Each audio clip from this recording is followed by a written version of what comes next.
The night is quiet now, dear dreamer. Hush, even the moon has tucked herself behind a veil of cloud. And somewhere, in the long corridor of time, the sands of Egypt shift with memories, golden, sorrowful, and strange. Our story tonight begins not with a battle, nor a crown, but with a woman.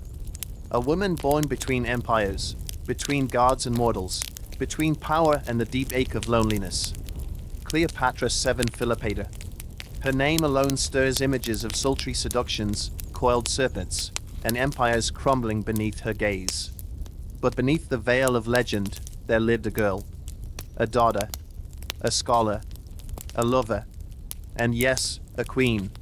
She ruled not from strength alone, but from wit, a rarer and dangerous thing in a world of swords and senators.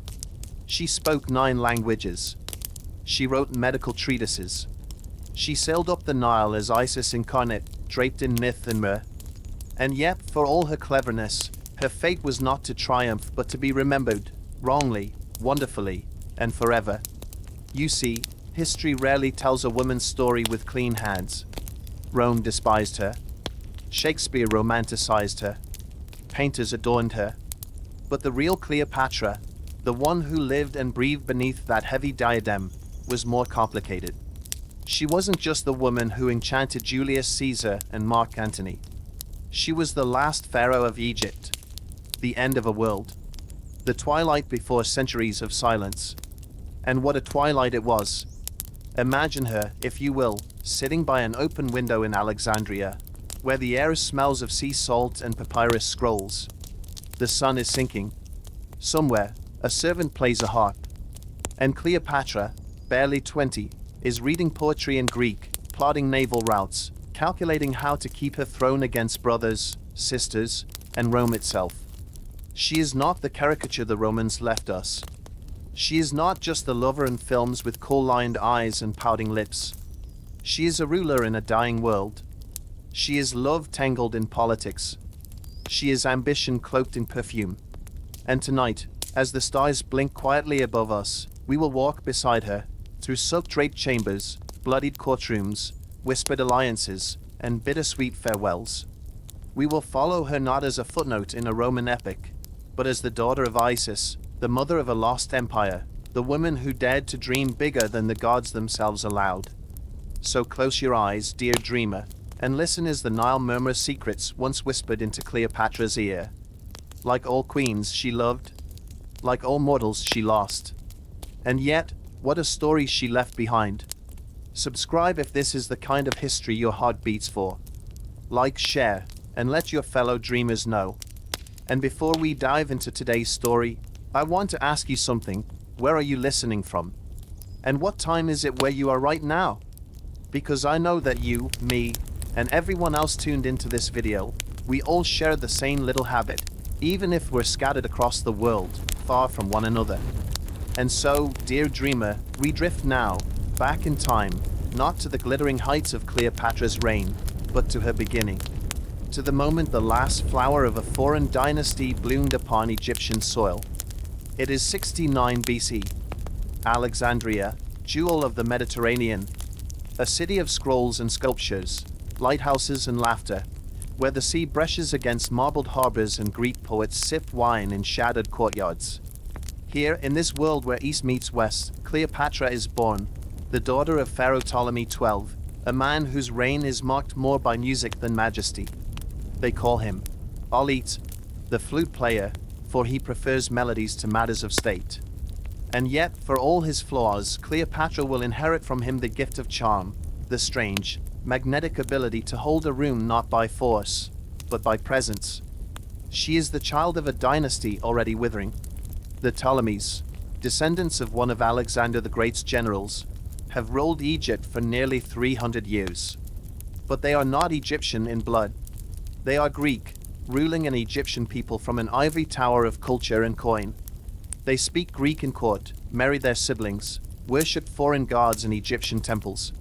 By Cleopatra's birth, their line is brittle, paranoid, and haunted by sibling rivalries that end more often in poison than in peace.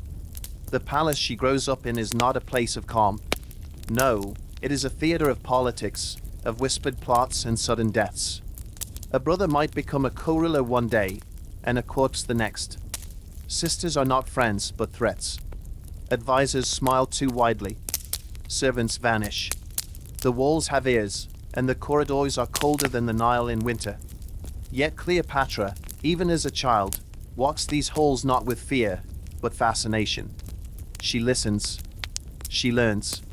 She watches her father navigate alliances with Rome, that rising power from the west whose appetite grows like wildfire. She sees how easily dignity is traded for gold, how crowns are weighed not in wisdom but in bribes. When her father is exiled, she witnesses how quickly loyalty dissolves when silver is scarce. And she studies. Oh, how she studies. While her siblings learn to pose like gods, Cleopatra devours knowledge. She reads Homer and Plato. She studies medicine, astronomy, rhetoric. She learns the art of oration, how to speak not just clearly, but convincingly. She is tutored by the brightest minds Alexandria can offer, and most unusually of all, she learns the Egyptian language, becoming the first Ptolemaic ruler to do so in 3 centuries. It is a small act of defiance, yet a powerful one. While her brothers cling to Greek traditions, Cleopatra dares to listen to the songs of her people, to speak to them, to love them in her own careful way. By the time she is a teenager, it is clear Cleopatra is not like the rest. She is not content to sit on a throne and be worshipped. She wants to rule, truly, cleverly, completely. And she knows that to do so, she must survive the palace games, the Roman gaze, and the deadly embrace of her own blood. And so she waits, and watches, like a cat before the pounce. The winds shift. Her father dies. The throne teeters. And Cleopatra, just 17, is crowned queen, alongside her 10-year-old brother, who also becomes her husband, as tradition commands. But tradition, dear dreamer, tradition never knew Cleopatra. And so, as her story fades into shadows, another begins. The year is 51 BC. Cleopatra is 17, sharp-eyed, silver-tongued, and already carrying the weight of a crown too heavy for most men twice her age. At her side, or rather beneath her shadow, is her younger brother, Ptolemy 13, just 10 years old, a boy with the title of king but not the grasp of power. They are wed, yes, for this is the Ptolemaic way, but theirs is not a union of love or even mutual respect. It is, from the first breath, a partnership built on distrust. Picture it, dear dreamer, 2 children upon a marble stage, surrounded by adult ambition, flanked by courtiers who speak in riddles and serve with knives hidden in silk sleeves. The regents who control Ptolemy, greedy, whispering men like the infamous eunuch Pothinus, see Cleopatra not as queen, but as obstacle. She is too bold, too educated, too beloved by the people. She speaks Egyptian in court. She lowers taxes. She dares to address the masses herself, without interpreters or intermediaries. In her, they see not a ruler, but a threat to their own invisible crowns. And so, slowly, subtly, they begin to erode her power. Edicts are issued in the boy king's name alone. Her image is removed from coins. Her allies vanish. And soon, Cleopatra herself is forced into exile, not to some far-flung desert, but into the unforgiving sands of Syria, just beyond Egypt's eastern border. Here, in the heat and hush of uncertainty, Cleopatra gathers what she can, a small army, a few loyal generals, and something far rarer than gold, her resolve. This is not a queen who waits to be rescued. She writes. She plots. She negotiates. She raises banners and coins and courage. But she knows she cannot win a civil war with words alone. Back in Alexandria, her brother's regents grow drunk on temporary power. They underestimate her. They think her defeated. But fate and Rome are about to intervene. For across the sea, Julius Caesar has just entered Egypt. And he brings with him not just legions, but loss. He has chased his rival, Pompey the Great, into foreign sands, only to find the man already dead, murdered by Ptolemy's advisors in a misguided attempt to curry Caesar's favor. It does not please him. The Romans may kill their enemies, but they do not suffer children to do it for them. Cleopatra sees in Caesar not just a savior, but a mirror. Here is a man who rose through charm and cunning, who governs with both sword and speech. He is 52. She barely 21. But they are both, in their own ways, alone. Both wear crowns fashioned more from ambition than inheritance. Both understand that power is never truly given, only taken. And so she plots her return. Not with trumpets, not with armies, but with silk. Legend tells us, and let us, dear dreamer, indulge in a little legend, that Cleopatra had herself smuggled into Caesar's presence inside a rug, or perhaps a linen sack, carried past enemy eyes into the heart of the palace where her brother reigned. When the cloth was unrolled, there she stood, radiant, perfumed, defiant. Not a beggar in exile, but a queen reborn. It was not just her beauty that enchanted Caesar, though the poets will forever claim otherwise. It was her confidence, her poise, her refusal to beg. She offered not her tears, but her partnership. Caesar, intrigued and impressed, took her side. And so the stage was set, not just for a love story that would scandalize empires, but for the beginning of Cleopatra's climb back to power. But first, there would be war. And so, as her story fades into shadows, another begins. The palace walls, once echoing with music, now ring with shouts and the clash of steel. It is winter in Alexandria, 48 BC. The Mediterranean wind has turned cold, but the city burns with tension. Cleopatra, reinstated beside Caesar, has returned not to peace, but to siege. Her brother, Ptolemy XIII, refuses to surrender. His regents dig in their heels, summoning armies of mercenaries, turning the streets of Alexandria into a labyrinth of blockades and betrayal. And at the center of it all, a Roman general and an Egyptian queen, bound by strategy and whispered alliance, brace for the coming storm. Dear dreamer, close your eyes for a moment, and picture the harbor. Ships crowd the docks like anxious spectators. Caesar's men, far from home, are cornered. Supplies dwindle. Reinforcements are delayed. The Egyptian army, larger and better supplied, surrounds the palace quarter. The city's famed library, the beating heart of ancient knowledge, looms nearby, a silent witness to the chaos unraveling beneath its scholarly eaves. Then, in one brutal night, fire breaks loose. Historians still argue how it began, whether it was Caesar's men, burning enemy ships to prevent escape, or the chaos of battle itself. But the result is carved in sorrow. Flames leap from ship to scroll, dark to parchment. The Library of Alexandria, or at least a part of it, is engulfed in smoke. Words, thousands, perhaps millions of them, turn to ash. And in the midst of this devastation, Cleopatra does not weep. She watches. She waits. She whispers plans by candlelight. For she knows that the war, like all wars, will not be won in the firelight. It will be won by water and wit. And so, with Caesar's trust deepening, Cleopatra navigates the city's inner politics like a dancer through flame. She ensures that food reaches Caesar's men. She sows discord among her brother's generals. She convinces the wavering to defect, the hesitant to wait, the loyal to betray. All while presenting a face of perfect serenity. Meanwhile, Caesar does what Caesar does best. He calculates. He buys time. Sends messages through enemy lines. Calls for reinforcements from the sea.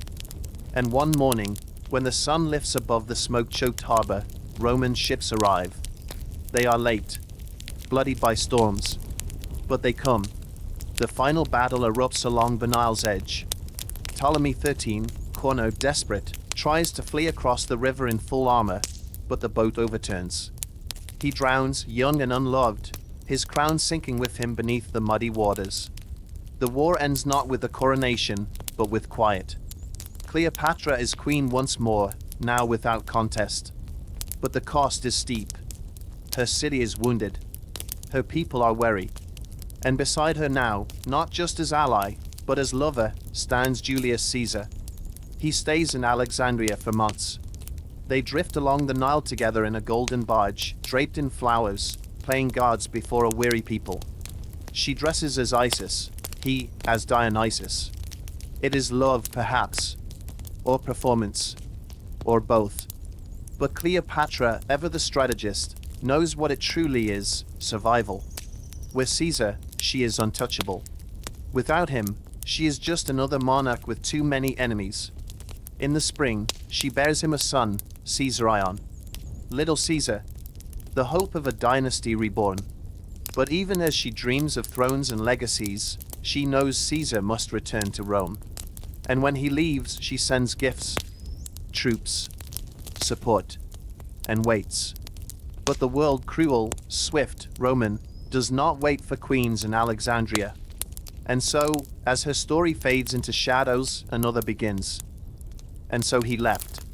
Julius Caesar, the man who had restored her throne, the father of her child, the echo in her silken chambers, sailed back to Rome. And Cleopatra remained. It was not abandonment, no.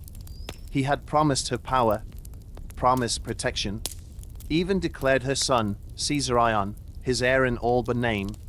But promises, dear dreamer, promises are fragile things, especially in the mouths of Roman men. Cleopatra returned to her palace in Alexandria, no longer an exiled girl nor a besieged queen, but something new, something ancient. A monarch in full command, her rivals dead, her throne secure. And yet, she was alone. Picture her, if you will, walking barefoot through the colonnades of the royal garden at dusk. The sea breeze tangles with her hair. Somewhere, a lotus blossom opens. Somewhere, a boy-child coos in golden blankets. And somewhere, beyond the waves, Rome stirs. Her court is quieter now. No civil war, no urgent schemes. She governs with the same sharp grace that had guided her through blood and betrayal. Tax reforms are introduced. Temples are restored. Trade flourishes again, and the people, who had once seen her as a foreigner, now call her Cleopatra. She who loves her fatherland.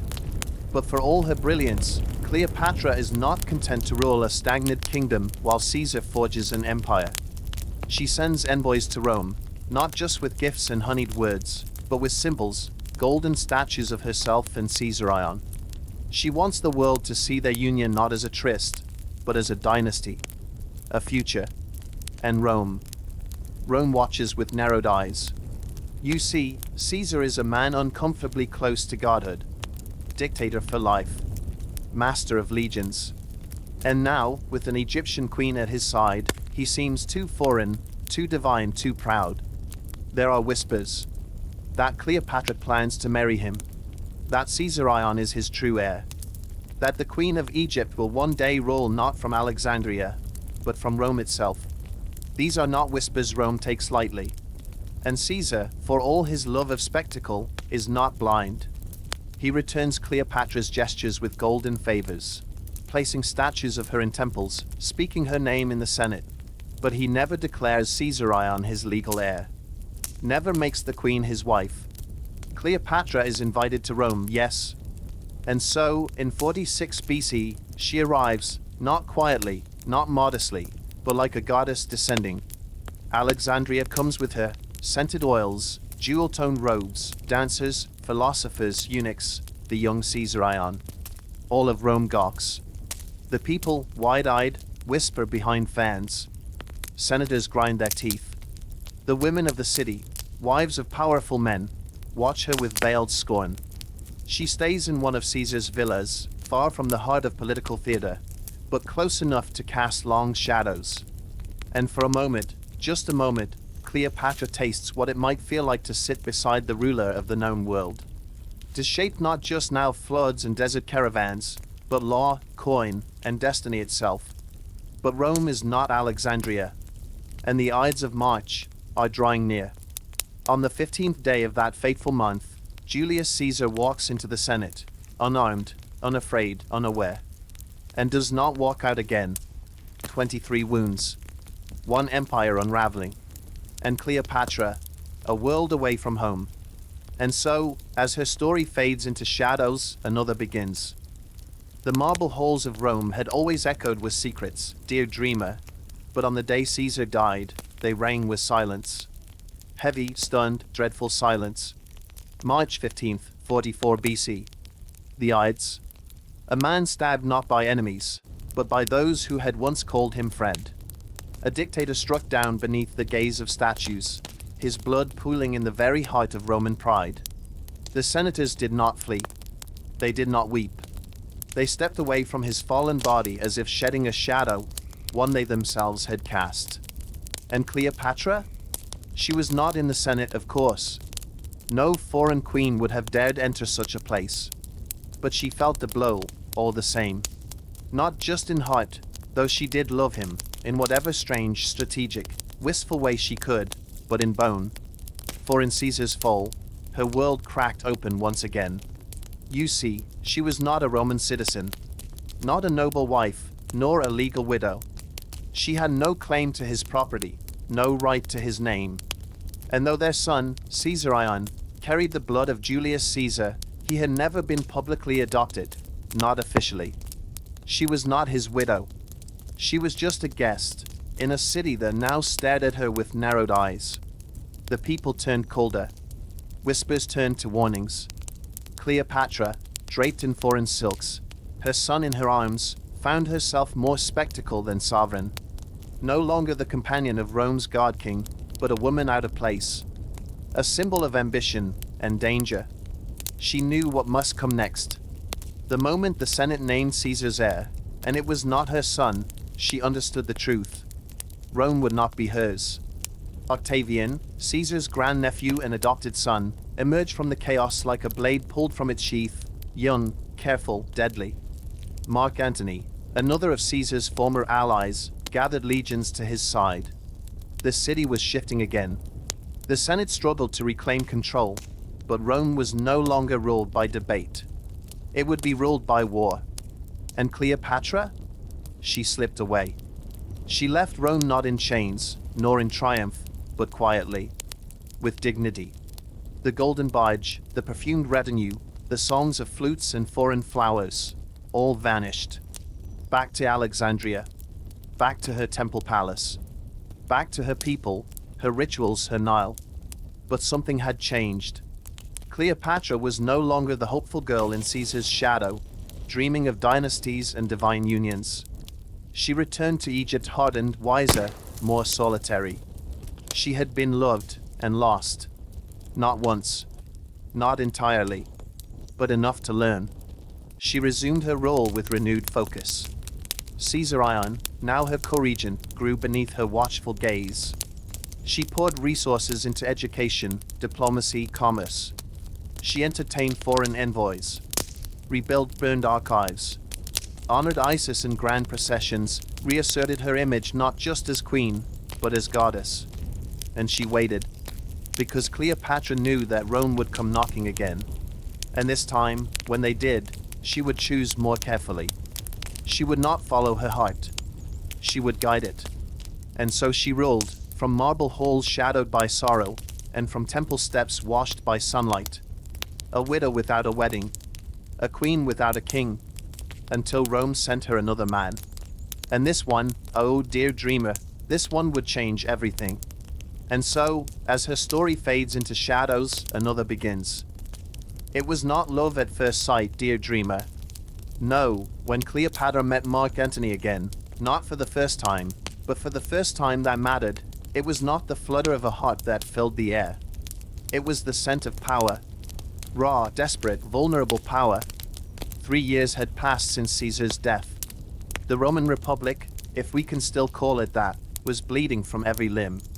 Octavian and Antony had carved the empire into halves, and now juggled its pieces with trembling fingers. Caesar's assassins had been defeated at Philippi. The old world was ending, and Antony, bold, boisterous, ever dramatic, now ruled the East. Which meant he ruled Egypt. So he called for her. Summoned her, really, like a magistrate to a witness stand. He had questions. Demands. Tribute. Military support. But Cleopatra was no supplicant. She did not come to Antony as a queen obeying a Roman order. She invited him to Alexandria. And when he arrived, she didn't meet him at the gates. No. She sailed to him. Ah, now let us pause here, dear dreamer, and lean into the dream a little.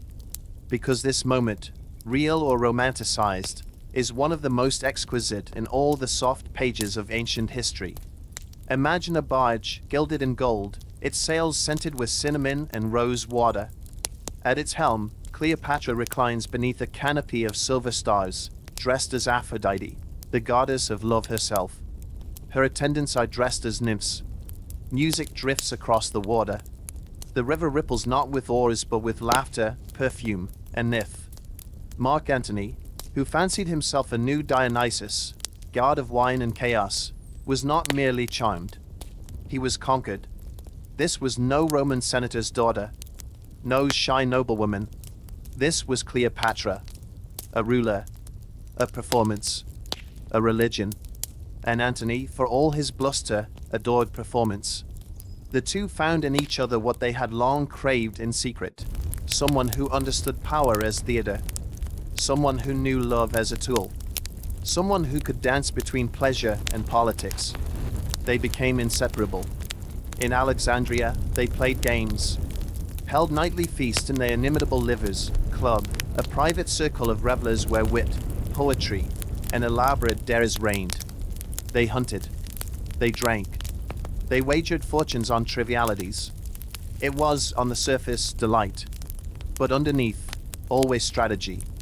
Cleopatra needed Rome's favor, and Antony had it. Antony needed wealth, ships, and legitimacy. Cleopatra had them. And yet, something more grew. In each other's company, they seemed not just amused, but soothed. As if, for once, they could stop performing for the world, and simply perform for each other. The world, of course, watched. Rome scoffed. Octavian fumed. Senators gossiped. Coins were minted bearing Antony's profile beside Cleopatra's. Children were born, twins in fact. Alexander Helios, the sun, and Cleopatra Selene, the moon. The Roman East now had not just a power couple, but a royal family. And with each passing month, it became clearer. Cleopatra did not intend to be Rome's mistress. She meant to be its equal, to carve a new empire from its ashes. But ambition, dear dreamer, ambition does not go unnoticed, especially when it dares to wear a woman's face. And so, as her story fades into shadows, another begins. The night skies over Alexandria, dear dreamer, must have shimmered brighter the year Cleopatra bore the twins. A boy and a girl, Alexander Helios and Cleopatra Selene, names not chosen by chance, but by destiny. The sun and the moon, radiance and reflection, symbols of eternal reign, balance, divinity. Cleopatra, ever the mistress of symbolism, knew what she was doing. These were not just children. They were science, promises, declarations. Rome had heirs with senators' blood, but she had borne the children of gods. Mark Antony, the once merry soldier, the jester warrior of Caesar's court, now saw himself as something far grander. Beside Cleopatra, he shed his Roman skin and wrapped himself in silk and gold. He called himself Dionysus reborn. He spoke of eastern kingdoms, not senatorial squabbles. He no longer wished to be the second half of a divided Rome. He wanted to be king, was something more. And Cleopatra? She gave him the vision.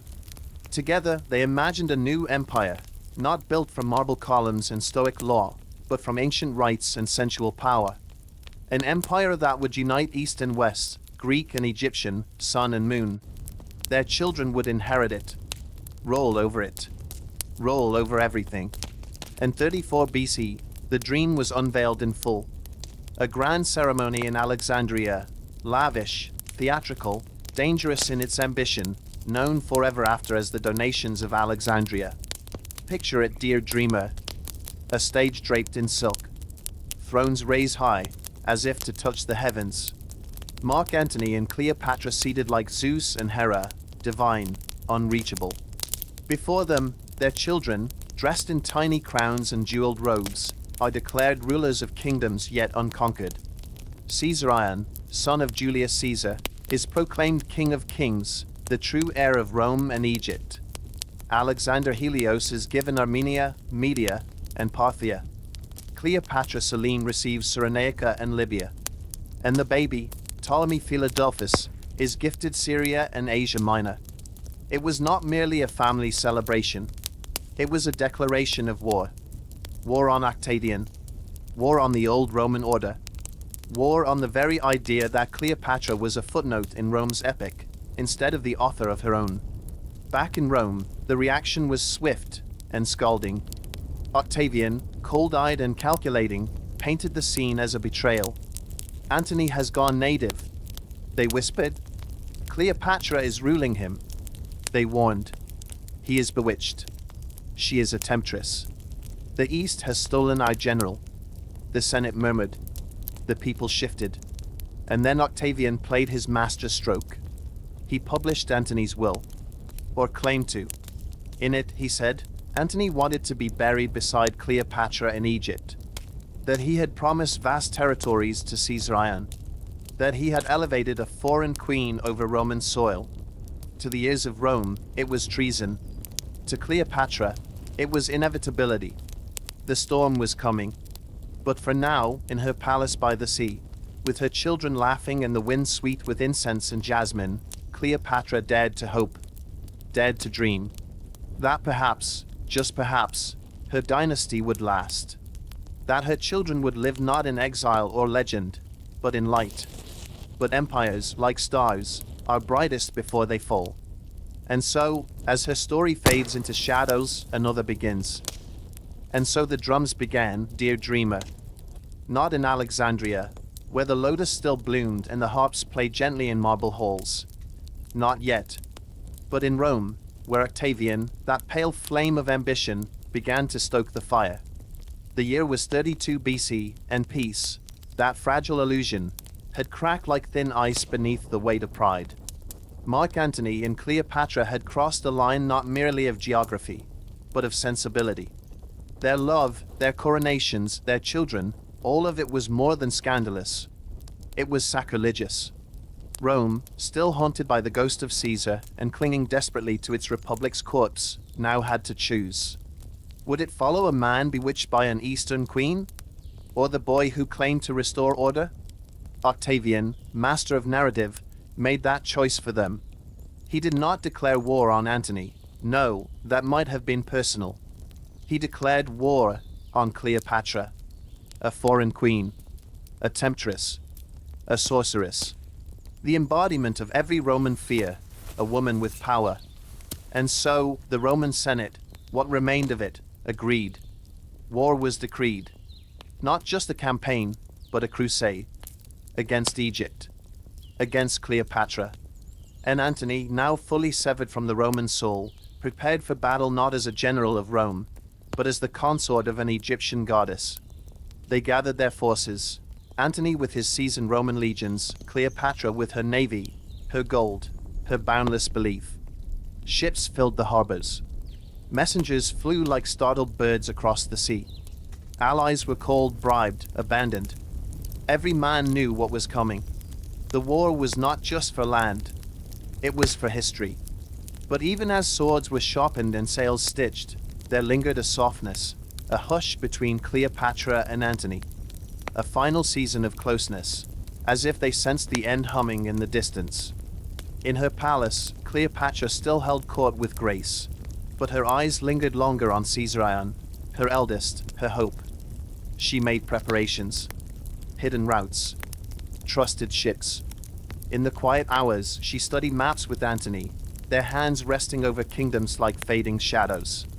They still believed they could win. They had to. Because if they didn't, they knew what Rome did to those it could not control. By the summer of 31 BC, the stage was set. On one side, the mighty navies of Antony and Cleopatra, sleek, glittering, proud. On the other, Octavian's fleet, lean, disciplined, ruthless. They would meet at Actium, a narrow gulf on the western coast of Greece.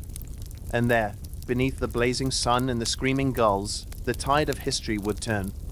But tonight, dear dreamer, you do not yet have to watch the ships burn. Not yet. Let us rest a moment longer, in Alexandria's fading light, in the last days of peace. While two lovers pretend that empires don't fall, And so, as her story fades into shadows, another begins. September 31 BC. The waters off the coast of western Greece lie still, as if the sea itself were holding its breath. The sun hangs low and hard in the sky. Cicadas buzz with indifference. And on the narrow Gulf of Actium, history prepares to set sail. Dear dreamer, this is not merely a naval battle. This is the unraveling of a dream stitched together with gold and longing. Mark Antony and Cleopatra command a vast fleet, some 500 ships, many towering and heavy, adorned with Egyptian grandeur. Oared by slaves, manned by seasoned men, guided by Cleopatra's resources and Antony's generals. These are ships not built for speed, but for power, for display, for domination. And yet, sometimes, too much grandeur can be a curse. Octavian, ever the tactician, has brought fewer ships, smaller, swifter, Roman to the bone.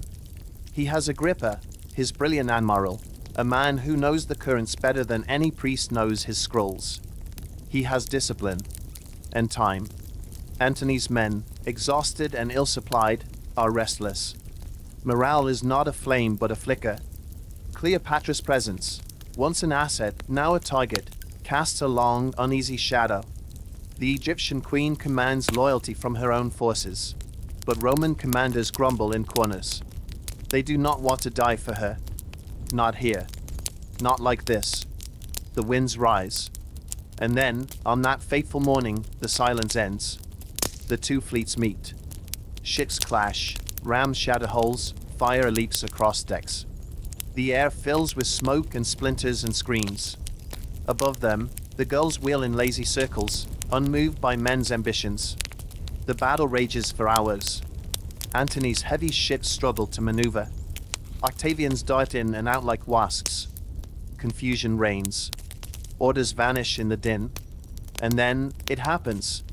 Cleopatra, aboard her own ship, surrounded by her treasure fleet, breaks from the line. Her sails are raised.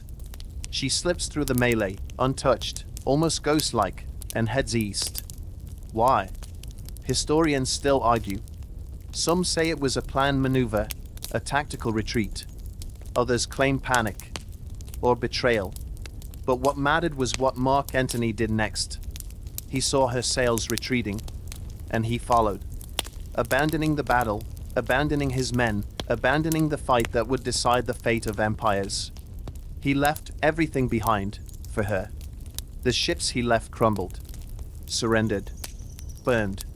Octavian won not with might, but with patience.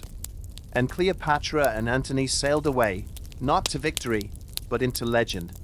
Back in Alexandria, the news would take days to arrive. The city would hold its breath again, waiting for its queen. And Cleopatra, heart heavy and eyes dry, would begin to build her final plans. Because she knew now that Rome was coming.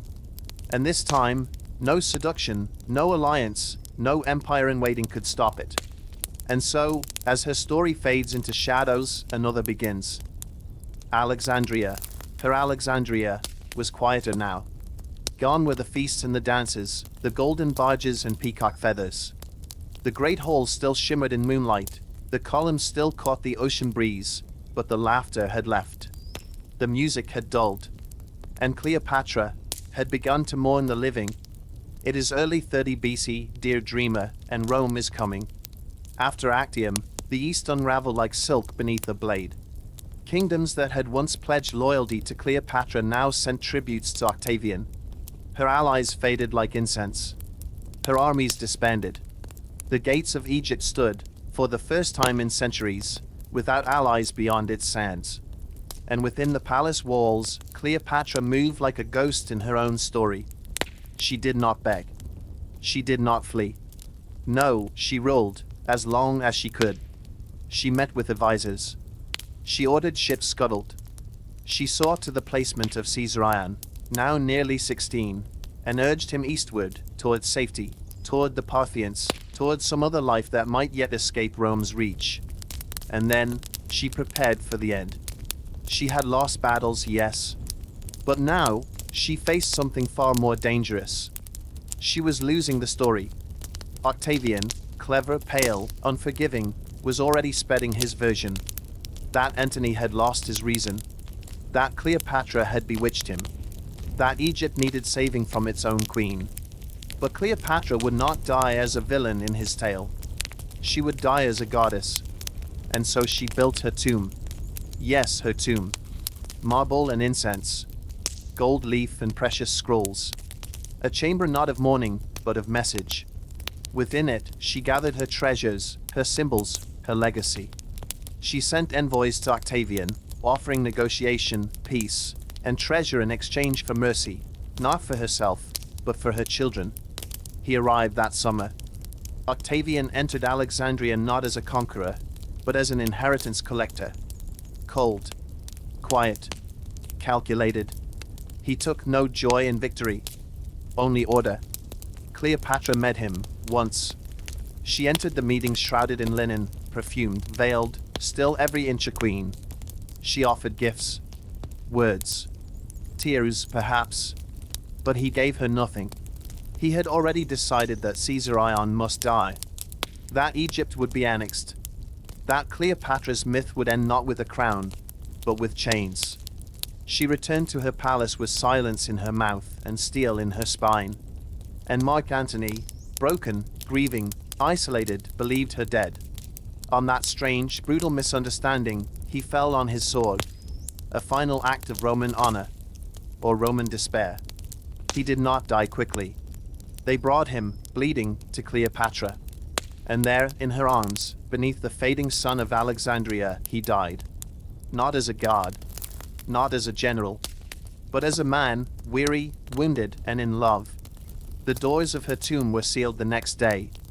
Within, she lay in state, dressed as Isis, goddess of magic, of mourning, of motherhood. Around her, the past flickered in gold and silence. And then, the serpent came. Perhaps it was an asp. Perhaps not. Perhaps it was poison in a comb. Perhaps not. But what matters, dear dreamer, is not the how. It is the why. She would not be paraded. She would not be caged. She would not be forgotten. Cleopatra died not in defeat, but in defiance. The last pharaoh. The last light of ancient Egypt. The last queen to die as a goddess. And when Octavian entered her tomb, he found only a memory and a myth. And so, as her story fades into shadows, another begins. The queen was gone. The tomb was sealed. The body, perfumed, serene, and still, had slipped beyond Rome's reach. But Cleopatra's children, dear dreamer, they remained. And for a moment, just a moment, the winds held their breath. Because not all of her legacy had been carved into stone or swallowed by flame. There was still Caesar, born of Julius Caesar, raised among scrolls and stars. A boy taught to rule with grace and strategy, not by arms, but by wit. He had stood beside his mother in processions, watched her kneel before Isis, listened to her whisper names of pharaohs long dead as if they were old friends. He had her eyes, her bearing, and Rome feared him. Because Caesar, Ptolemy 15 Caesar, was the only living son of Julius Caesar, and Octavian could not let him live. He could not afford a rival who carried the blood of both Caesar and Cleopatra, who might one day rise from the east and claim what Octavian now grasped, a broken republic, now stitched into empire. So Octavian sent out his shadowed riders. And Caesar, who had fled east on his mother's orders, disguised, guarded, hopeful, was caught. Somewhere between the desert winds and the echoes of lost Mesopotamia, the last hope of Egypt was strangled by Rome's new master.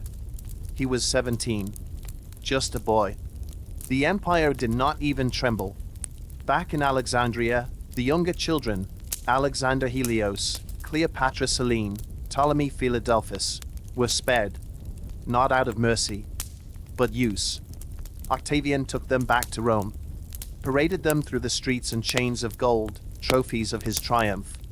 Cleopatra Selene, with her dark eyes and royal posture, looked out over the crowds with her mother's stillness. The twins, symbols of a love story now smeared with Roman disdain, were handed over to Octavia, Mark Antony's former wife, Octavian's sister, to raise. A cruel poetry, is it not? The children of Cleopatra, raised by the woman their father had once abandoned. But life, strange and stubborn, endures. And Cleopatra Selene lived. She grew in Rome, learned its language, wore its fashions, and never forgot who she was. She married King Juba II of Mauritania, a scholar king, and ruled beside him. Their court in modern-day Algeria was a pearl of learning and art, whispered to be a little Alexandria, reborn. She named her son Ptolemy. The dynasty continued, not in gold, not in marble, but in memory. She died young, perhaps in her 40s. But in her lifetime, she carried her mother's flame across continents. She ruled. She wrote. She built. And she never called herself Roman. She was always the daughter of Cleopatra. And so the story does not end with snakes or swords. It ends with survival. With a girl who bore the weight of a fallen world and made something of it. With a name, whispered still in the dust of old libraries, in the corners of coins, in the stars over northern Africa. And so, as her story fades into shadows, another begins. The years passed, dear dreamer, as they always do. Empires shifted like dunes.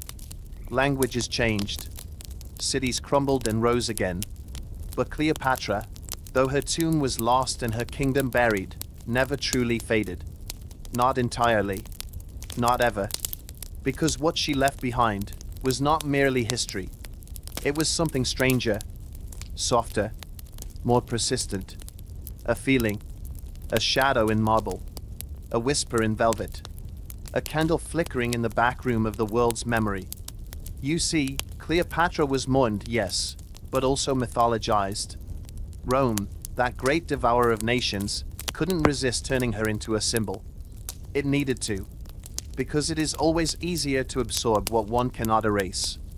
Octavian, now Augustus, emperor and god, made certain her story was told, on his terms.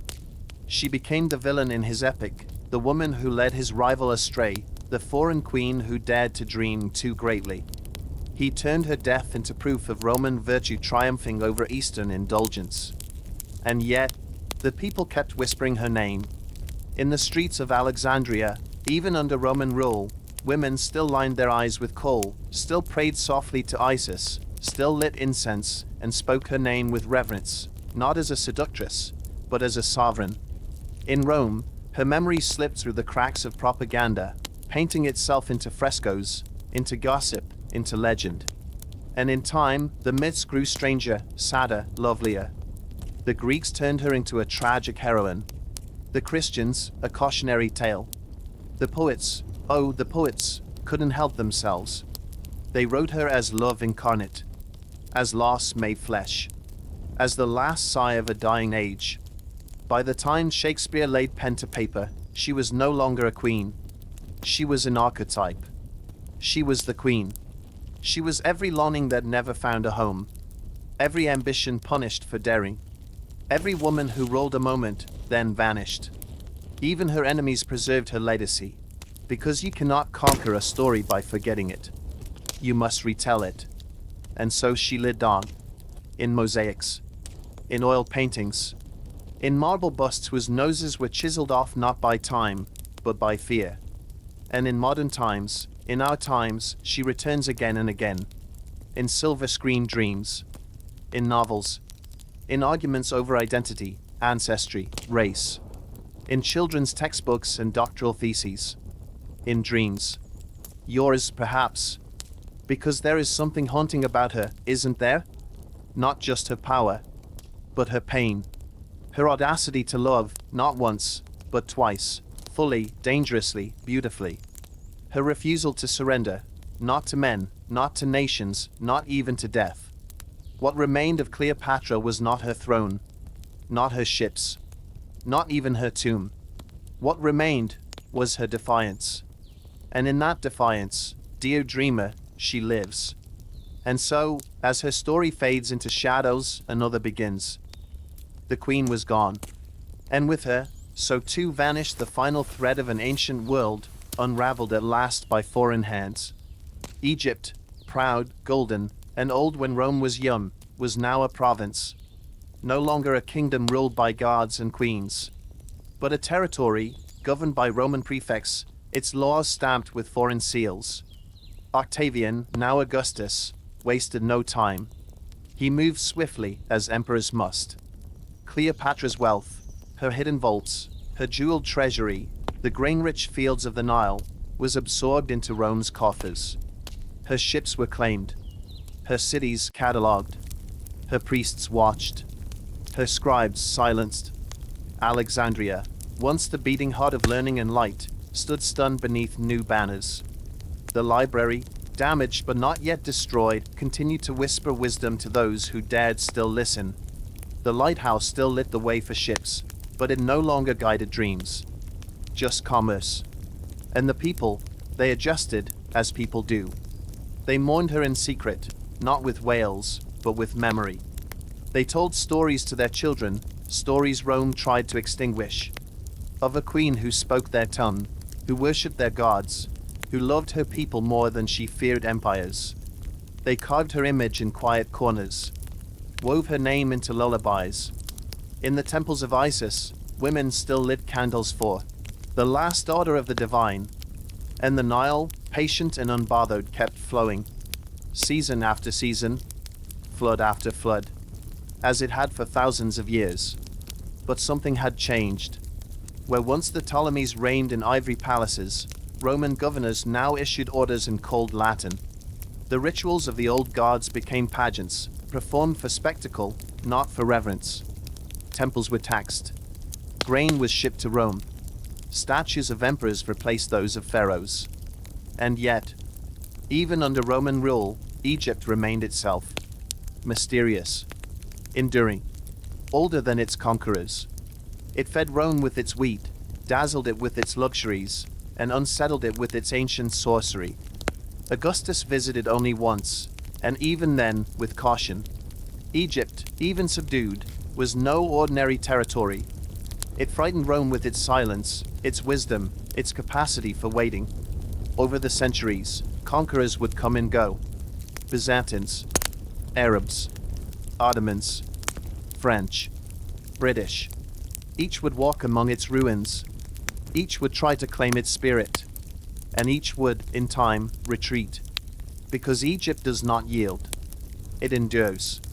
It remembers. And somewhere, beneath layers of stone and time, Cleopatra's story sleeps. Not erased. Just resting. Like the river before the flood. They never found her tomb.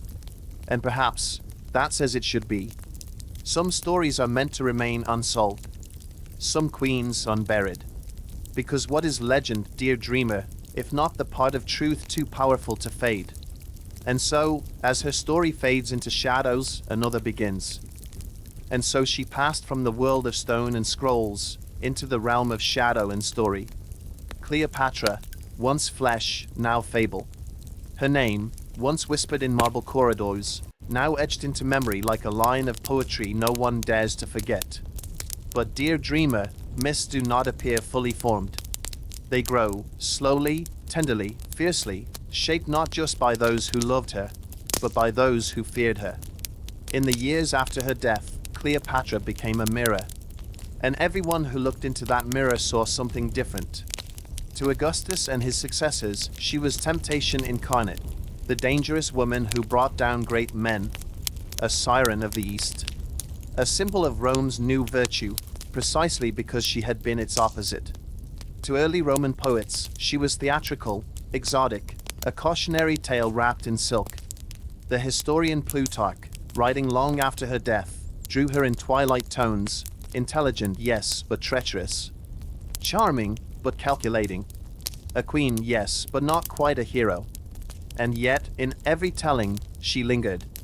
In medieval Europe, she reappeared, now recast through the lens of Christian morality. Her suicide was no longer tragic, but sinful. Her ambition unseemly. Her seductions unforgivable. Still, she endured. By the Renaissance, she had become Muse. Painters adored her, reclining on couches, arms draped in gold, eyes dark as night. Shakespeare, ever hungry for tragedy and grandeur, made her immortal in verse. Age cannot wither her, nor custom stale / her infinite variety. He saw in her not just danger, but dignity. A woman who died not begging, but burning. And so the image grew. In France, she was a revolutionary, daring to defy empires. In England, a scandal. In the United States, a feminist icon long before the word existed. Then came cinema. Cleopatra danced onto the screen draped in diamonds and feathers. The silent era made her a temptress. The golden age of Hollywood crowned her in gold, Liz Taylor's eyes rimmed in kohl, her dresses stitched with myth. It is one of history's most lingering questions, dear dreamer. Where is she? Where lies the last queen of Egypt? Not in Rome, she never belonged there. Not in the annals of empire, they tried to rewrite her. But beneath the sands of Alexandria, perhaps, or beyond. Somewhere. Waiting. Cleopatra's tomb was never found. And that, perhaps, is the most poetic truth of all. We know what the ancient sources say, that she was laid to rest beside Mark Antony, her lover, her equal, her ruin. That Augustus allowed them a joint burial, a final act of mercy or propaganda or both. That the tomb was beautiful. That it overlooked the sea. That it housed treasures and scrolls and silence. But centuries of earthquakes, floods, and wars swallowed Alexandria's shoreline. The royal district, once gleaming with palaces and pillars, now sleeps beneath modern buildings and murky waters. Columns lie like broken limbs beneath the bay. Statues, pulled from the deep, are kissed by salt and time. The archaeologists dig. They dive. They dream. A woman named Kathleen Martinez has spent decades searching, combing temple ruins, reading forgotten texts, chasing the breeze of old legends. Some believe Cleopatra's tomb lies at Tapasiris Magna, west of the city. A temple to Isis, her goddess. Her refuge. Her mask. But nothing conclusive. Only echoes. And perhaps that is her final triumph. That Rome, for all its might, could not erase her completely. That the earth herself chose to keep her secret. Because what is a tomb, really? A final bed?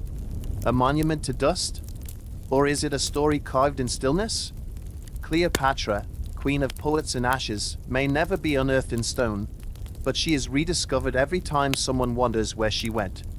Every time a girl stands by the sea and dreams of ruling. Every time a scholar rereads Plutarch and wonders if perhaps, just perhaps, he got her wrong. Maybe her tomb is not under rock or rubble. Maybe it's in us. In our aching for closure. Our hunger for truth. Our refusal to let her vanish. And maybe that's why her story endures more than any golden sarcophagus ever could.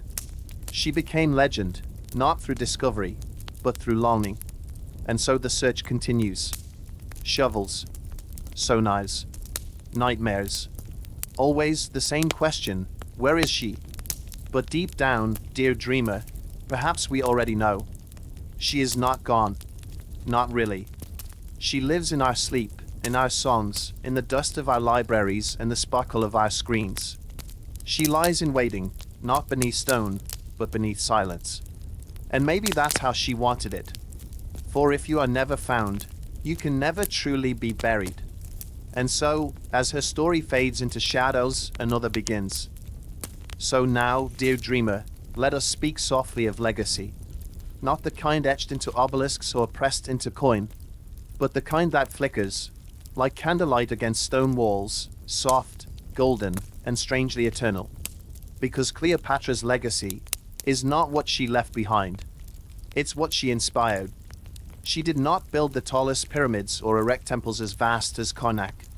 Her reign was not a golden age of peace or military conquest. Her empire fell. Her lovers died. Her bloodline ended. And yet, when we say her name, something stirs. Not reverence, perhaps. Not even memory. But fascination. And that, dear dreamer, is a kind of magic no pharaoh ever mastered. For what is legacy if not the ability to make centuries kneel, not in loyalty, but in wonder? Think of it. A woman born into a dying dynasty, whose very throne was a trap of tradition. A girl fluent in 10 languages, in a world that barely listened to one. A queen whose greatest weapon was not her beauty, though history has tried to trap her in it, but her mind. She wrote books, led armies, negotiated with emperors. She ruled a divided kingdom with nothing but cunning and charisma. She walked into the chambers of men like Caesar and Antony, and walked out having changed them. Her legacy is not that she failed to hold Rome at bay. It is that she dared to try. And that, in the trying, she became immortal. Artists still paint her. Actors still play her. Writers still chase her ghost. She is endlessly rewritten, retold, reshaped. For some, she is a caution. For others, a muse. And for many, still, to this day, she is a question. What if? What if she had won? What if her tomb was found? What if we finally saw her not through Roman eyes, but through her own? And so the legacy is not a straight line, it's a tapestry. Woven in myth, in ink, in rumor. It wraps itself around us. And it whispers even now. Dare. Dare to lead. Dare to be clever. Dare to love, not faintly, but ferociously. Dare to be remembered not for what you possessed, but for what you imagined. Because Cleopatra, for all the palaces, all the lovers, all the jewels, left behind something far rarer. A vision of what it might mean for a woman to rule, not with borrowed power, but her own. And that vision, flickering, fragile, beautiful, has never gone out. It lives. In light. In legend. In you. And so, as her story fades into shadows, another begins. And then, she was gone. No more edicts in Egyptian. No more midnight sailings down the Nile. No more perfumes that lingered longer than the lovers who breathed them in. Cleopatra, the voice, the mind, the myth, was silence. And the world had to adjust. A world without Cleopatra is like a stage stripped of its lead. The play continues, yes, but the center is hollow. Rome moves swiftly to fill the void. Augustus, cold as marble, efficient as mathematics, declared Egypt his personal property. Not a Senate-governed province like the others. No, Egypt was his, and his alone. A prize. A warning. A jewel locked tightly in imperial hands. The temple still stood. The Nile still rose and fell. But something was missing from the air. The people felt it. They whispered of her for a while. The queen who spoke to them in their own tongue, who walked their sacred paths barefoot beneath moonlight, who fed them when others taxed. The queen who stood against Rome, not as a soldier, but as herself. But Rome, patient and relentless, scrubbed her from the marble. Her statues toppled. Her likeness removed from coins. Her writings, if any survived, lost in flame or shadow. And yet, whispers, dear dreamer, are hard to kill. The city of Alexandria, though no longer royal, remained alive. A city of thinkers, of traders, of poets and scholars and silent revels. The women still drew their eyes with dark kohl, still sang lullabies that rhymed with her name, still lit small lamps in temples where Rome dared not look too closely. But as the centuries passed, so too did memory soften. Cleopatra became less real, and more something else. A story told in quiet corners, a sigh wrapped in silk, a symbol carved into the architecture of longing. And what of the world? Did it grow better without her? Hard to say. Rome ruled for centuries. But it too fell, bloated by the same hunger that devoured Cleopatra's world. New powers rose. New queens, new conquerors, new languages to silence old gods. But none quite like her. The world without Cleopatra became a place of forgetful progress. It remembered her in the way it remembers dreams. Vivid upon waking, and then fading with the light. And yet, still she lingers. Because the world without Cleopatra is not quite complete. She left in absence shaped like a crown. And in that absence, fragile, golden, mournful, we feel the echo of what might have been. Not just an Egypt that resisted Rome, but a world where women ruled not as exceptions, but as inevitables. And so, as her story fades into shadows, another begins. Come closer now, dear dreamer. Let the candle burn low. Let the room grow still. Let the past rest for a moment, not behind you, but beside you. Because this chapter is not about Alexandria. It's about you. Yes, you. Because Cleopatra, for all her distance and dust, still lives wherever someone sees her not as myth, but as mirror. Have you ever stood before your reflection and looked for more than just features? Have you ever wondered what you might have been if history had written you with softer hands? Cleopatra's mirror was not made of glass. It was made of reputation, of reflection, of resistance. Every story told about her, whether laced with venom or wonder, became a kind of mirror she was never allowed to polish for herself. She saw her likeness stolen, twisted, glorified, vilified. And yet, even now, her image persists. Sometimes she's drawn as the seductress, lounging in lotus-sweetened water. Other times as the strategist, ruling from behind a curtain of incense and code. And in other places still, she's simply watching how the world sees her, watching how it sees you. What do you see, dear dreamer, when you imagine Cleopatra? Do you see power? Do you see peril? Do you see someone punished for being brilliant and unafraid? Or do you see someone like yourself, longing for more, daring too loudly, loving too fiercely, dreaming too grandly for the page they've given you? There is something deeply modern in Cleopatra's tragedy. Not because she lost, but because of why she lost. She was born at the end of an era, taught to rule in a world no longer patient with women who ruled at all. She tried to speak a dying language of grace and grandeur in a time already learning to worship control. She was too much, too educated, too eloquent, too ambitious, and the world, as it often does, punished her for it. But in punishing her, it revealed itself. And in remembering her, so do we. We reveal ourselves. Because every era finds in Cleopatra what it needs. A villain, a lover, a warning, a heroine. But what if, just once, we saw her not as any of those things? What if we saw her simply as a woman, brilliant and flawed, holding on to a crumbling empire with one hand, and a dream with the other? And what if, when we look in the mirror, we allow ourselves the same, to be many things, to be misunderstood, to be magnificent, to be remembered, not perfectly, but honestly? Because when the world writes your story without your voice, let Cleopatra remind you. You are allowed to whisper your truth back into the silence, even if it echoes, especially if it echoes. And so, as her story fades into shadows, another begins. There are moments, dear dreamer, when history itself seems to exhale, when the scroll curls at the edges, when the ink hesitates, when time, though relentless, slows, just long enough to listen. Tonight is one of those moments, the night before the end. Alexandria sleeps, but not peacefully. The streets are hushed in a way that feels unnatural, as if even the wind knows something is coming. The gates of the palace are barred. The harbor lies heavy with ships that will never sail again.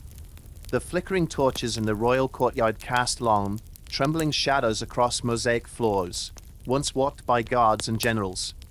And within the heart of her palace, behind a wall of guards, behind silk screens and the scent of myrrh, Cleopatra prepares.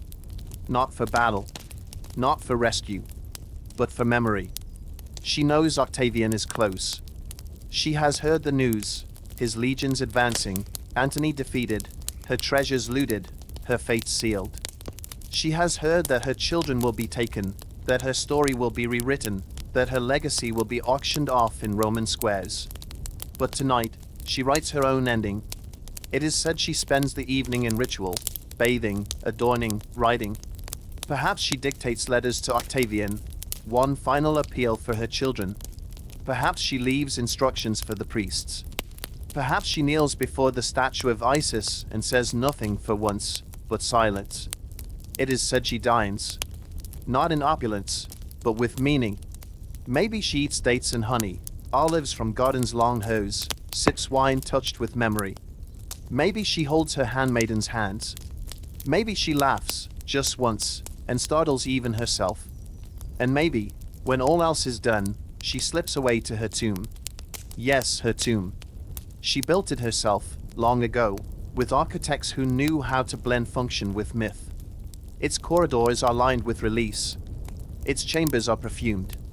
In one room, treasures. In another, scrolls. In the innermost, sacred chamber, space for two. Mark Antony lies there now. Or perhaps only the shadow of him. And beside him, she lies down, not yet lifeless, but ready. Perhaps she carries the serpent in a fig basket. Or presses poison to her skin in a hidden vial. Or perhaps she holds death in her palm like an old friend. No one knows the moment her breath left her. Only that, when Octavian entered, she was gone. Dressed in royal linen. Crowned in gold. Silent. Still. Eternal. He expected to find a captive. Instead, he found a monument. Not one carved in stone, but in will. In choice. In defiance. She died the way she lived, on her terms. Not dragged. Not displayed. Not diminished. But complete. And on that night, before the end, the world was reminded. Even in ruin, queens can rise. Especially when they write their final chapter with their own hand. And so, as her story fades into shadows, another begins. The gates open without a fight. No more barricades. No more last stands. No more cries of defiance rising above the alleys of Alexandria. Only silence. And Octavian, soon to be Augustus, walked into the heart of a kingdom not with drums and fanfare, but with calculation in his eyes and steel in his steps. He had won. The last resistance was gone. Cleopatra, his most dazzling and dangerous rival, lay dead in her tomb beside Antony. Her children, now orphans of empire, were his to command. Her treasures, vast, intricate, unimaginable, were swept into Roman coffers. And Egypt, ancient and once untouchable, was now his personal possession. But victory, dear dreamer, is rarely clean. You see, Octavian had not just conquered a kingdom. He had inherited a legacy. And legacies are messy things. He moved quickly, as men like him do. He buried Antony with dry dignity. He did not desecrate Cleopatra's body, not out of respect, but for optics.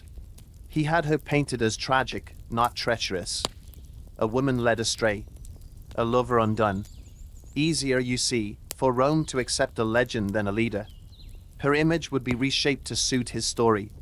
And what a story he told. Rome had been saved from Eastern corruption. Octavian had avenged Caesar. The Republic, though dead, had been purified through one final purge. But beneath the triumph, there lingered a shadow. Because Cleopatra had not begged, had not bargained, had not broken. She had denied him the theater of submission. Denied him the spectacle of a queen in chains. Denied him the luxury of erasing her on his terms. He had to settle for ruling a world that still whispered her name. Egypt became Rome's breadbasket, rich, fertile, essential. But its soul was never quite Roman. Octavian, now Augustus, returned to Rome more powerful than any man had ever been. He rebuilt temples, reformed laws, forged an empire from ashes. History would remember him as the first emperor, the man who turned chaos into control. But even in his greatness, Cleopatra remained. In tapestries, in poems, in perfume, in the gold that shimmered just a bit too brightly in his new palace. She was the one prize he could not parade. And perhaps that haunted him. Perhaps that's why her children were handled with such care. Caesar Ion, the living threat, had been quietly eliminated. But the younger ones? They were given Roman homes, Roman tutors, Roman lives. As if pretending they weren't hers would make them easier to forget. As if raising them within the empire would extinguish their inheritance. But Cleopatra's inheritance was not just bloodline. It was boldness. And boldness, dear dreamer, is hard to kill. Octavian had peace. But it came at the cost of a story he could never quite control. Because while he wrote laws, Cleopatra wrote legend. And legends, unlike empires, do not crumble. They echo. And so, as her story fades into shadows, another begins. Time, dear dreamer, is a strange sort of current. It carries away battles, crumbles palaces, silences empires. But every now and then, like a tide turning back upon itself, it returns a voice once thought lost. And so it is with Cleopatra. Her voice still lingers. Not as a direct echo, we have none of her letters, no surviving scroll penned in her own hand, but in the way history seems unable to stop speaking about her. She is quoted, though she left no quotes. Painted, though her true likeness is unknown. Remembered, though by those who never truly knew her.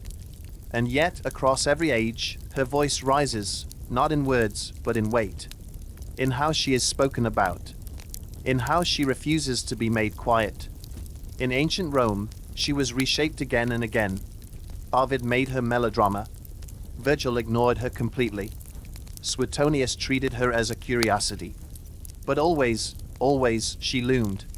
Even silence, you see, can be a kind of voice. In the Islamic Golden Age, scholars revisited Egypt's ancient queens.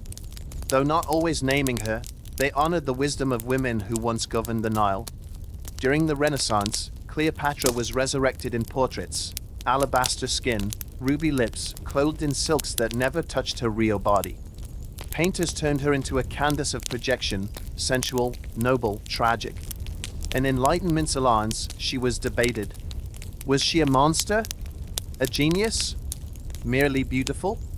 The arguments revealed less about Cleopatra, and more about those having them. And then came the Romantics.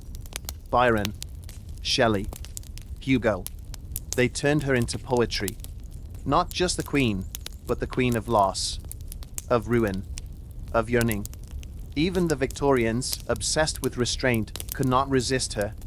She appeared in operas and pageants, her suicide retold with more silk than blood. A woman too dangerous to ignore, yet too fascinating to condemn entirely. And so her voice, filtered, fractured, but never fully gone, flowed on.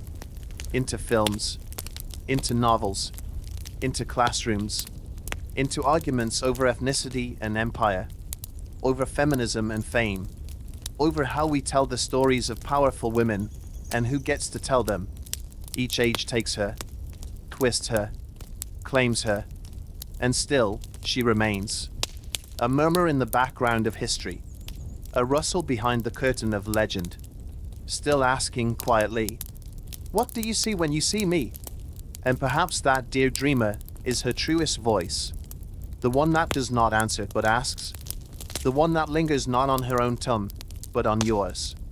Because Cleopatra's voice is now carried by those who remember her. By those who dare, as she did, to speak with complexity in a world that prefers simplicity. By those who ask to be seen not as stories written by others, but as stories told by choice. And so, as her story fades into shadows, another begins. What did she truly look like, dear dreamer? Cleopatra, the name that fills libraries and love songs, the face etched into silver and memory alike, remains, in many ways, a mystery. And that mystery is not just one of appearance, but of perception. We have no portraits confirmed as her likeness, no statues signed with certainty, no paintings that can claim her gaze.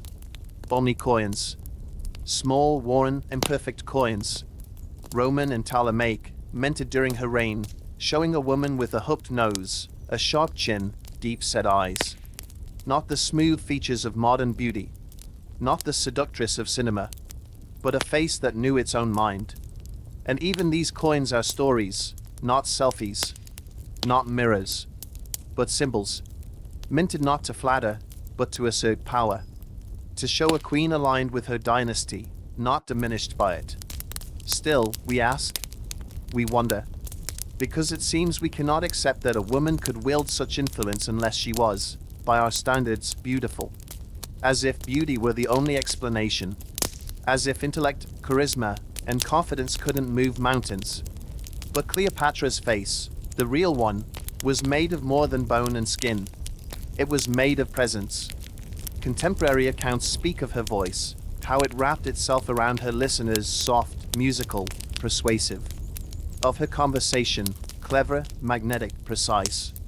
Of her eyes, not for their shape, but for their intent. She looked at people as though she saw everything, and more than they wanted her to see. She was not loved because she was beautiful. She was beautiful because she was impossible to ignore. And so the obsession with her face tells us less about her, and more about us. We still ask, was she beautiful? But the better question might be, why does it matter so much? Why do we reduce women who ruled entire civilizations to cheekbones? Why do we weigh legacy in silhouettes? Why do we mistrust ambition unless it comes in a flawless package? Perhaps Cleopatra knew this. Perhaps that's why she leaned into the myth, painted herself as Isis, sailed in golden barges, became her own theater. Not to deceive, but to survive. To remind the world that a woman need not be loved to be remembered. She need only endure. And so, the face behind the legend remains hidden, but not lost. It lives in fragments, not of marble, but of meaning. It lives in the way we still argue about her, in the way we still try to draw her, in the way we still wonder if we've ever truly seen her. And in that wondering, she wins. Again. And so, as her story fades into shadows, another begins. Ah, dear dreamer, we've spoken of crowns and coins, of palaces and lovers, but now we entered the realm of shadows, of silence, of endings. Cleopatra's death, perhaps the most famous in ancient history, is a mystery wrapped in poetry, passed down through generations like a fable whispered at twilight. The stories are many, and none agree. Some say she held an asp, a venomous serpent, sacred to the Nile, to her breast. A theatrical, symbolic suicide, noble in its defiance. Others say the poison came not from fangs, but from a paste, disguised in a hairpin, slipped into her skin. Still others believe it was a draught, concealed in a fig basket, prepared by loyal handmaidens who died beside her. And some, always there are some, believe she was murdered. That Octavian, fearing the power of her story, arranged a quiet execution and spun a tale for the poets. What is truth? What is theater? We may never know. And perhaps, that is the point. Because the final act of Cleopatra's life was written not in blood or bronze, but in myth. She controlled her image to the very end, chose her death as carefully as her jewelry. She knew that Rome could take her body, her throne, her children, but not her ending. If she were paraded to Roman streets in chains, she would be a symbol of defeat. If she died by her own hand, she became a legend, a choice, a mystery, a goddess again. So the poison, whether from serpent or salve, was not an escape. It was a declaration. A woman who refused to be conquered. A queen who turned surrender into spectacle. A final gesture of power disguised as fragility. Octavian found her too late. Her body already still. Her crown already placed in memory. Her story already escaping his grasp. He ruled the world, yes, but she ruled the ending. And as Rome swallowed Egypt, Cleopatra slipped into something far more enduring. Myth. Because facts, dear dreamer, fade. But fables? Fables ripple forever. She died not as a woman defeated, but as a woman who chose her own silence. And even that silence spoke louder than any victor's shout. So remember this, the next time someone questions her greatness. She was not merely a queen. She was a playwright of her own fate. And the poison, the fig, the serpent, they were not her end. They were her signature. And so, as her story fades into shadows, another begins. After the tomb was sealed, dear dreamer, the Nile flowed on. Unbothered. The reed swayed. The ibis nested. The stars, before history wrote in stone, dear dreamer, it wrote in stars. And Cleopatra, daughter of Isis, queen of Nile and shadow, read them all. The ancient world breathed omens like air. Every eclipse, every ripple in the river, every comet that flared across the desert sky was a message. A warning. A promise. And Cleopatra, ever the scholar priestess, believed the heavens were not indifferent. They were intimate. They whispered to those who dared to listen. She, more than any ruler of her line, wrapped her reign in cosmic language. Not for theatrics, though she understood spectacle, but for legitimacy. For legacy. She was no mere monarch. She was fated. Astrologers in her court mapped the sky with reed pens and silver dust. They charted the births of her children. They calculated the alignments of Venus and Mars, of Jupiter and Saturn, each conjunction a signal, each retrograde a riddle. It is said that Cleopatra could speak the language of the stars herself, not just to priests, but personally. Perhaps she learned it in the library. Perhaps she inherited it from her mother. Perhaps she taught it to Caesar. For there is something curious, is there not, in how both Caesar and Antony, men of war and empire, fell not to spears, but to fate. And what is fate, if not the shadow cast by stars? The ancients believed that Cleopatra's birth was heralded by a conjunction of planets in Leo, the sign of royalty. That she was born beneath an auspicious sky, touched by divine fire. And she acted like it.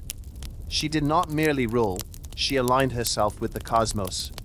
She claimed descent from the goddess Isis, who represented the moon, magic, and rebirth. Her processions followed lunar calendars. Her robes glittered like constellations. Her temples faced celestial markers. Even in death, she obeyed the stars.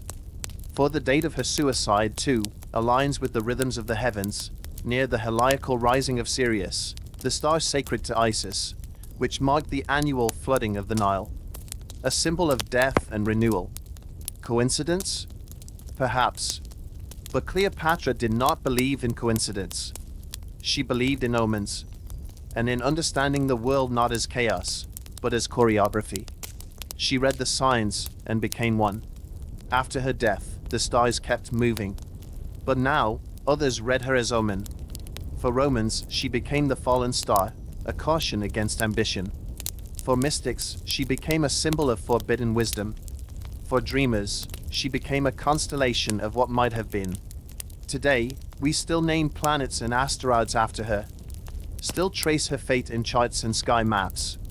Still wonder if she was born to shine briefly, but eternally. Because some stars do not fade. They simply move beyond sight. And Cleopatra, queen of sky and scripture, still waits there. Not in temples, not in tombs, but in the sky, watching. And so, as her story fades into shadows, another begins. Once the stars had said their piece, dear dreamer, the pens took over. Because some queens are not buried in tombs, but in pages. And Cleopatra, that ink-stained whisper of history, has been rewritten more than any woman who ever wore a crown. From scrolls to stage plays, from parchment to paperback, she became not a monarch, but a metaphor. For love, for loss, for power, for danger. The earliest words came from the Romans. And they, as you know by now, were not kind. Virgil ignored her in his Aeneid, reducing her to a passing threat. Horace sneered, calling her fatale monstrum, the fatal monster. Lucan condemned her. Plutarch, more nuance, gave her grace, but still filtered to a Roman gaze, curious, paternal, suspicious of female ambition. She was clever, he wrote, but manipulative. She was bold, but too bold. Always there was a but. And yet even these accounts couldn't quite hide their fascination. You can feel it, can't you? Between the lines? That uneasy, that a woman, had shaped the fates of two of Rome's greatest men. The Renaissance rediscovered her. Not in libraries first, but in legend. She appeared in paintings, frescoes, French court masks. She wore ruffled gowns and held gilded goblets. She was made Venetian, Elizabethan, Baroque. And then came Shakespeare. In his hands, Cleopatra became eternal. Give me my robe, put on my crown, I have immortal longings in me. She is proud, petulant, commanding, vulnerable. A woman in love, yes, but never small. She rails, weeps, seduces, mocks. She dies with dignity, and with poetry in her mouth. Shakespeare's Cleopatra is not the real one, but she is, in a sense, just as powerful. Because she gave the queen her voice back. Not the voice of politics or propaganda, but of passion. The Enlightenment softened her, turned her into a philosophical puzzle. Was she evil? Was she misunderstood? She became the subject of treatises, moral essays, debates on femininity and statecraft. Romantics adored her. Byron sighed over her fate. Shelley wept for her lost grandeur. Hugo called her the last sob of the last queen. The Victorians were unsure what to make of her. Too smart. Too sensual. Too Eastern.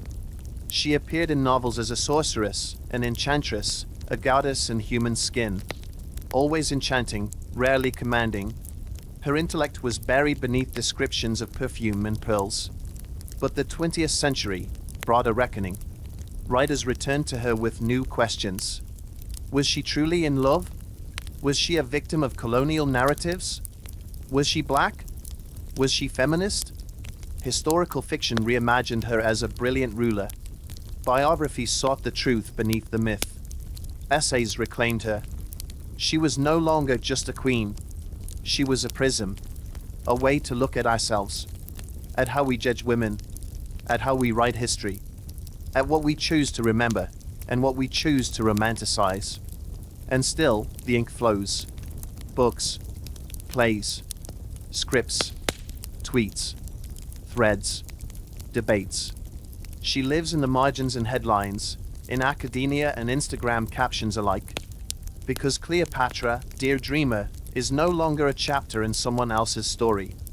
She is the author of fear, of fascination, of forever. And so, as her story fades into shadows, another begins. There is a question, dear dreamer, that hangs like incense in the air, soft, sweet, and troubling. It is whispered in museums, debated in classrooms, argued over pixels and panels, in essays and angry comment sections. It is not new, but it has become urgent. What was Cleopatra's race? And beneath that, why does it matter so much? Cleopatra VII, historically, was Macedonian Greek by ancestry, descended from Ptolemaic, one of Alexander the Great's generals. Her dynasty had ruled Egypt for nearly 300 years before she was born. They married within their bloodline, spoke Greek, and rarely mixed with native Egyptians. But Cleopatra was different. She learned the Egyptian language. She embraced local religion. She presented herself as Isis reborn, not just to charm, but to belong. She was born in Alexandria, a city where African, Arab, Greek, and Jewish cultures collided like waves on stone. Her mother's identity is uncertain. Some scholars suggest she may have been of Egyptian or mixed ancestry. Others insist she was fully Macedonian. The records are quiet, suspiciously so, which leaves room and space and longing for interpretation. And here is the heart of it. Cleopatra is not just a historical figure. She is a symbol. And symbols invite ownership. For centuries, white Europe claimed her, painting her with pale skin, golden curls, Roman noses. Renaissance artists made her look Venetian. Hollywood gave her Elizabeth Taylor's violet eyes. She became exotic, but never too other. But as global history shifted, as voices long silenced began to speak, the question of Cleopatra's identity returned with fire. African scholars, black feminists, post-colonial thinkers began to ask, what if she wasn't white? What if she looked like the people who had always loved her, the women of the Nile, the daughters of Africa? What if she had skin the color of date wine? What if her beauty was not fragile, but powerful? Not sculpted by European standards, but rooted in the soil of Egypt itself? And suddenly, the conversation wasn't just about history. It was about representation. It was about who gets to see themselves in the mirror of the past. Because Cleopatra isn't just Cleopatra. She's every woman who's ever been told she's too much. Too ambitious. Too clever. Too dark. Too proud. Too loud. Too unfitting for the story someone else wants to tell. And so the debate continues. And perhaps it should. Because this is not about settling a fact. It's about unearthing a feeling. That history, like Cleopatra, belongs to everyone, not just those who wrote it down, but those who live with its shadows. So let the question remain if it must. Let the scholars argue. But let us also remember, no matter the hue of her skin, Cleopatra's story is one of resistance, of identity, of refusing to be erased. And perhaps, that's the most beautiful color of all. And so, as her story fades into shadows, another begins. Cleopatra is remembered for many things, dear dreamer, her lovers, her beauty, her death. But rarely do we remember her mind. And yet, beneath the veils and verses, beneath the coiled asp and the golden crown, Cleopatra was something far more impressive than a figure of desire. She was an economist, a strategist of silver and grain, a ruler not just of people, but of profit. Let us step away, for a moment, from the bedroom and the battlefield, and walk instead into her treasury. The room was quiet. The scrolls were endless. And Cleopatra knew everything. Egypt, after all, was the jewel of the Mediterranean, not because of its pyramids, but because of its wheat. Its Nile-fed fields fed Rome, Athens, Judea, and more. Grain was not just food, it was power. And Cleopatra held the key. She taxed the harvest with delicate care, adjusting rates to avoid rebellion while maintaining royal wealth. She balanced tribute to Rome with domestic stability.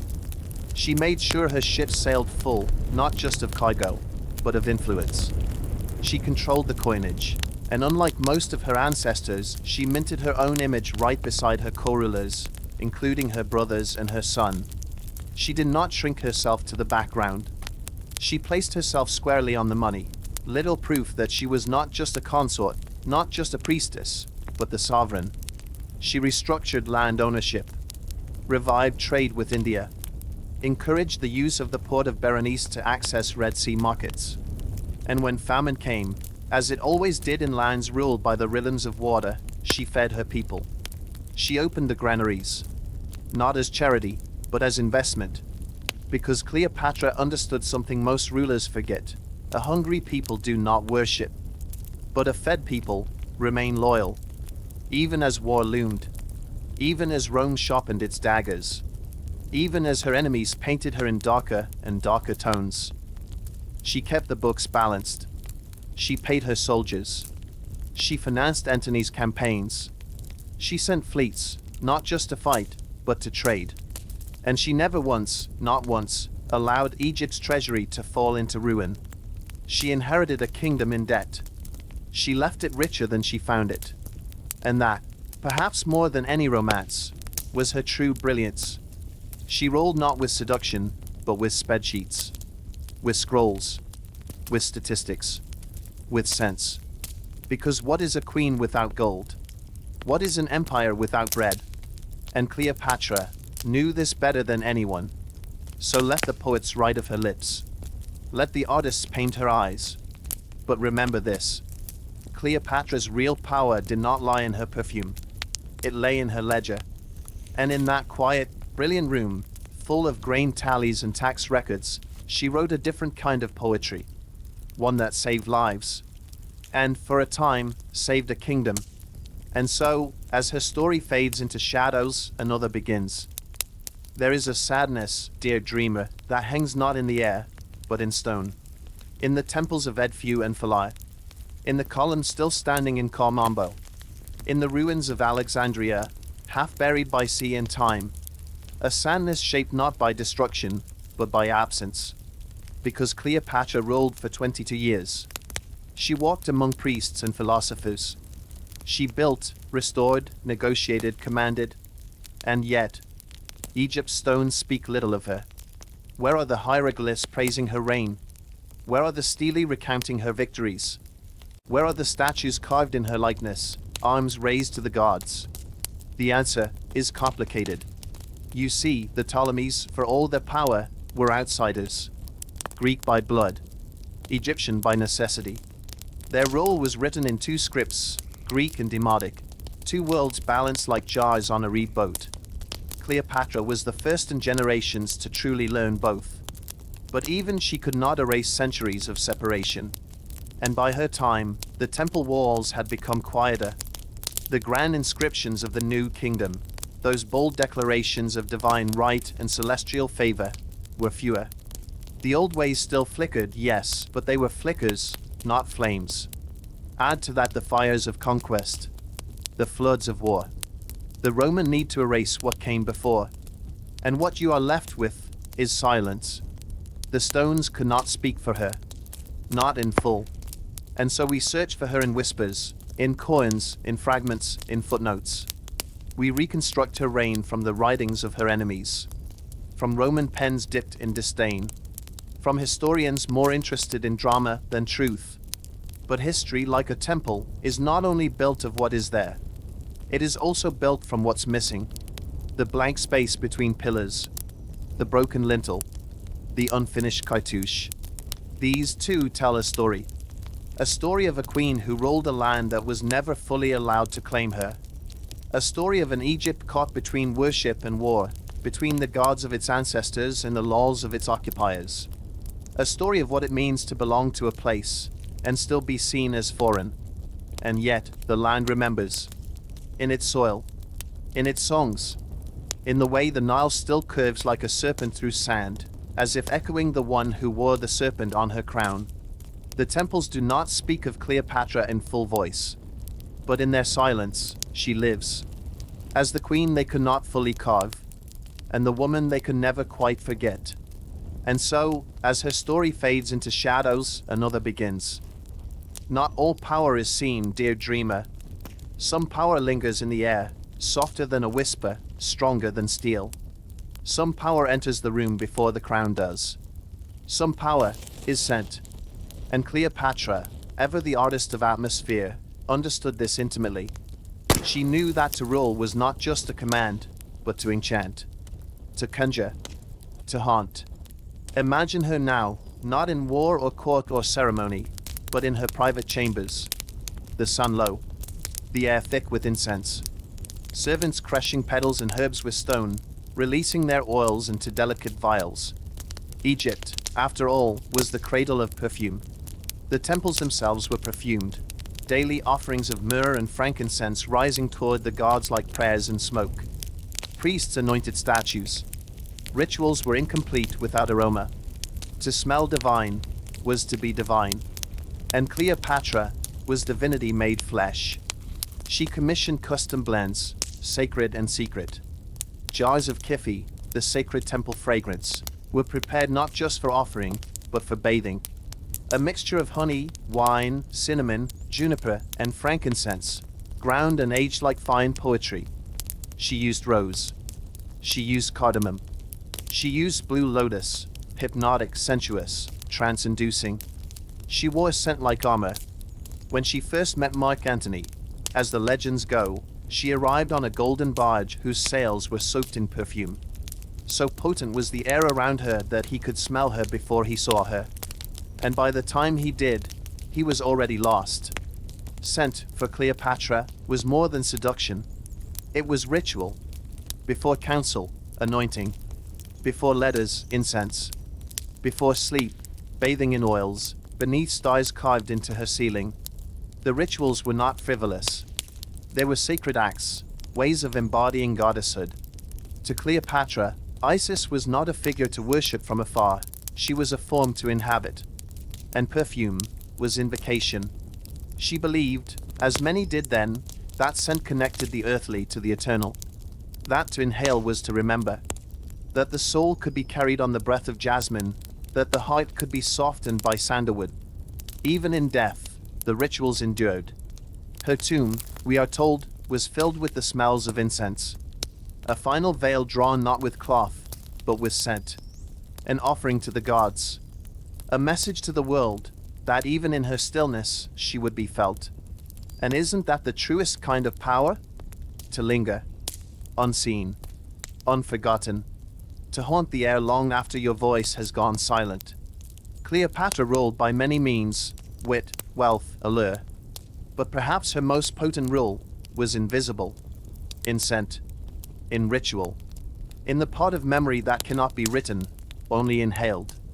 And so, as her story fades into shadows, another begins. There was once a place, dear dreamer, where the world tried to remember itself. Not through monuments or bloodlines, but through parchment, through scrolls, through knowledge. And at the center of that world was Cleopatra, the Library of Alexandria.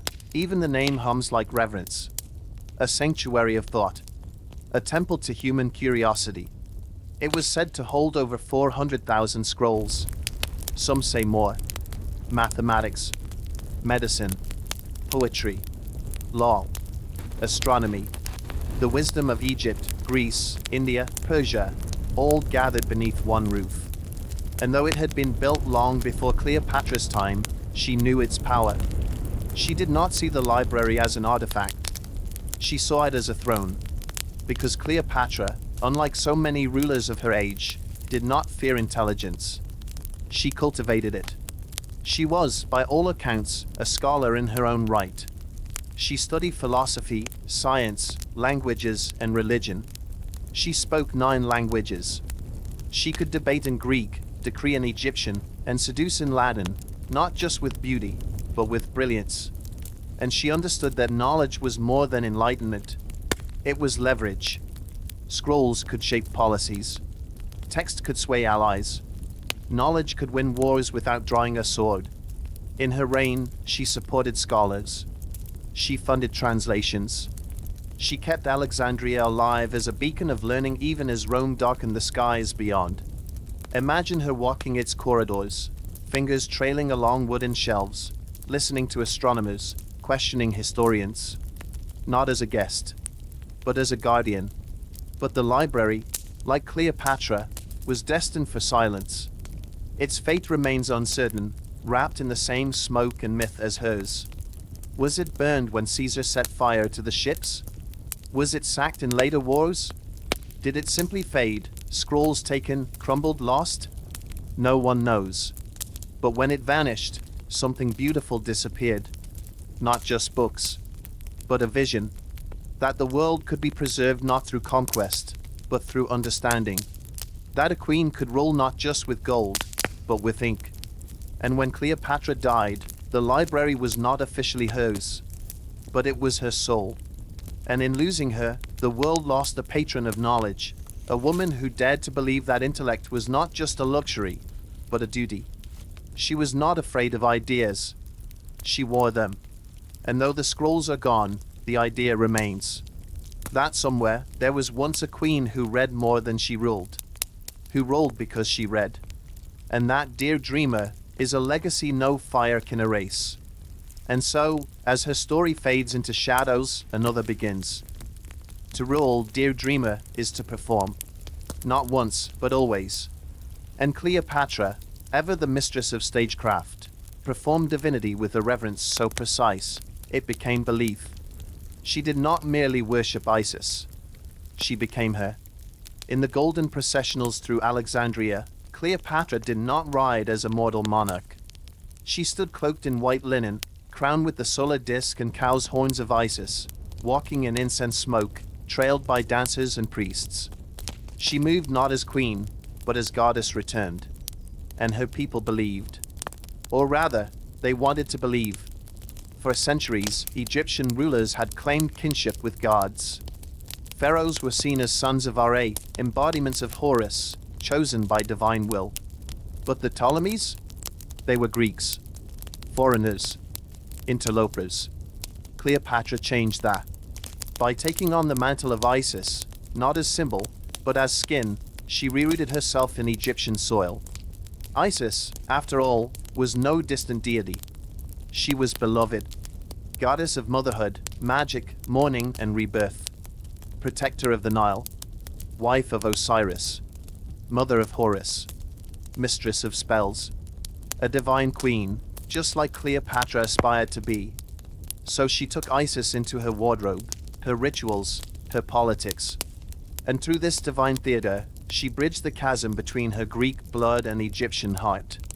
It was brilliant, because in that world, religion was not private. It was public power. A goddess could command loyalty more effectively than a general. A procession could be more persuasive than a treaty. To wear the mask of Isis was not deception, it was invocation. And in a sense, it was real, because Cleopatra was a mother to 4 children. She was a mourner of brothers, lovers, dreams. She was rebirth in every reinvention, every return from exile, every act of defiance. And she knew the weight of grief. She knew what it meant to kneel before death and still rise, just like Isis. So the mask was not just theater, it was armor, it was crown, it was truth made divine. And when she died, that illusion didn't die with her. It echoed. In temple hymns, in sailors' prayers, in the long, soft breath of history. Cleopatra may have worn Isis, but she also became her. Not literally, not mythically, but symbolically. And in that symbol, queen as goddess, mortal as myth, she found her most lasting form. The one not buried in tombs, but etched into belief. Close your eyes, dear dreamer. Can you feel it? The heat rising from stone courtyards. The sharp tang of salt from the harbor winds. The soft hiss of Nile reeds brushing against passing boats. This was Cleopatra's Egypt, not just an empire, but a living poem of land and water. We often imagine her seated on a throne, surrounded by scrolls and schemes. But she also walked. She traveled. She knew her kingdom, not just from maps, but from memory, from sensation, from sand and salt. Egypt, after all, is a place of jaladies, desert and river, ruin and bloom. And Cleopatra, queen of paradoxes, mirrored her land perfectly. To the west, the Libyan desert, harsh, dry, ancient, where the bones of kings slept beneath dunes that whispered with the wind. To the east, the Red Sea and far-off incense roads, pathways of trade, stories, and secrets. But it was the Nile that ruled it all. That old, sacred serpent of fresh water and myth. The Nile did not merely run through Egypt, it defined it. Life clung to its banks like prayer to silence. Crops, villages, festivals, dreams, all were tied to its rhythm. And Cleopatra, more than most of her Ptolemaic ancestors, understood this intimately. She didn't just rule from Alexandria. She sailed. She traveled south, deep into Upper Egypt, visiting Thebes, Edfu, Philae. Cities where the gods were old and the people older still.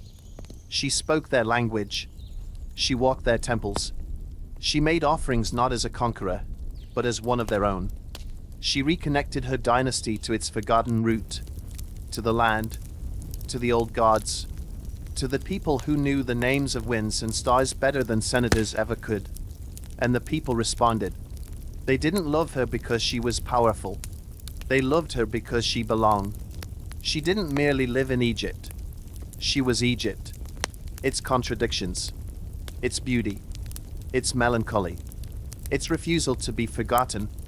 And oh, how it endures. Even now, long after her tomb is lost, after the scrolls have burned, after the empires have fallen, Egypt remains. The Nile still flows. The temples still hum in heat. The sand still sighs with secrets. And somewhere, between palm and pillar, a memory walks barefoot beneath a linen veil. Not a ghost. Not a goddess. Just a woman who knew her land and loved it as fiercely as it loved her back. And so, as her story fades into shadows, another begins. Step softly now, dear dreamer, for we tread on modern ground. The echo of Cleopatra has long outlived her empire, and now she walks not only through tombs and temples, but through the hearts and headlines of today. She is no longer just queen, or goddess, or seductress. She is shadow and mirror, muse and provocation. A symbol of power, of femininity, of resistance, shaped anew in every era that dares to reimagine her. In the corridors of feminism, her name glimmers. Not for what she lost, but for how she lived. She was, after all, a woman in a man's world, not only surviving, but leading. Not hidden behind curtains or titles.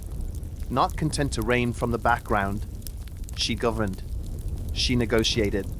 She commanded fleets, signed treaties, composed policies.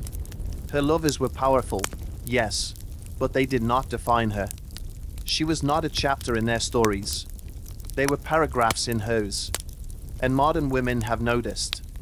From suffragettes to scholars, from artists to activists, Cleopatra's name resurfaces as a rally cry, not because she was perfect, but because she dared.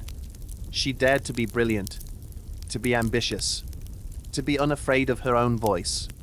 And that still frightens the world, because the world still punishes women who want too much, still rewrites them, still reshapes them to fit neater, smaller, safer roles.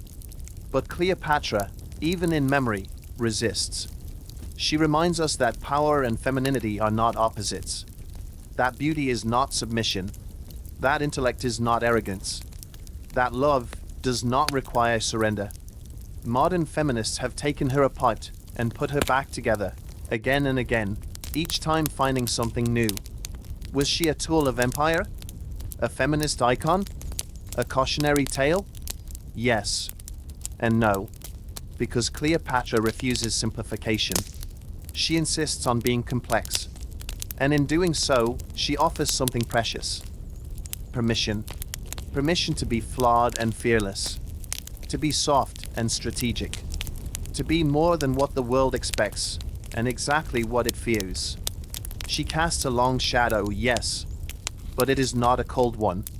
It is a shade where others can stand, where power can wear earrings, where rulers can weep and still rule, where a girl, somewhere in a city far from Alexandria, can whisper to herself before walking into a room, "I am enough. I am Cleopatra enough." And that, perhaps, is the truest legacy. Not the throne, not the tomb, but the shadows she left behind, and the light it still protects. And so, as her story fades into shadows, another begins. Long after her voice fell silent, dear dreamer, her stones kept speaking. Not all of them, no, not the great temple she may have built, nor the throne rooms swallowed by tide and time. But a few, a scattered few, remain. And among them is a needle. Cleopatra's needle. You may have seen it, though you may not have known its name. There are 3 of them, actually, tall ancient obelisks, carved from pink granite, inscribed with the names of pharaohs long before Cleopatra ever ruled. They were not her monuments originally. She did not raise them. She did not chisel their sides. But over time, the world gave them her name. One stands in London, one in Paris, one in New York. Moved from Egypt in the 19th century, gifts, trophies, emblems of Western hunger for the mystical East. Sailed across oceans, re-erected in alien skies, cold beneath rain and concrete. They do not whisper her story directly, but in their presence she lingers. Because to many who stood beneath them, Victorians with opera glasses, Parisians with parasols, Americans beneath gaslight, Cleopatra was Egypt. Exotic, elegant, erased. And the obelisks, like her, were removed from their context, replanted in stone gardens of empire, turned into echoes without origin. But not all her artifacts lie so far. In the Egyptian Museum in Cairo, a few coins bear her face, imperfect, yes, but unmistakably hers. In museums from Berlin to Boston, fragments of statues, shards of alabaster, inscriptions half lost to sand sit behind glass. A silver diadem here, a mirror's handle there, a child's ring etched with Horus. Small things, tender things, not the grand relics of Caesar or Augustus, but the personal breath of a queen who lived not in legend, but in linen. And oh, how we look for her still. In every archaeological dig near Alexandria, in sonar scans beneath the harbor, in broken pottery from kitchens that may have served her bread. Even her palace, they say, is down there, beneath the water, near the site of the old royal quarter, now kissed by the sea. Columns, tiles, statues of gods with missing arms. She is everywhere and nowhere. And perhaps this is fitting, because Cleopatra was never one place. She was the Nile. She was the needle. She was coin and temple, scent and shadow. To look for her in one monument is to misunderstand her. She does not linger in just one ruin.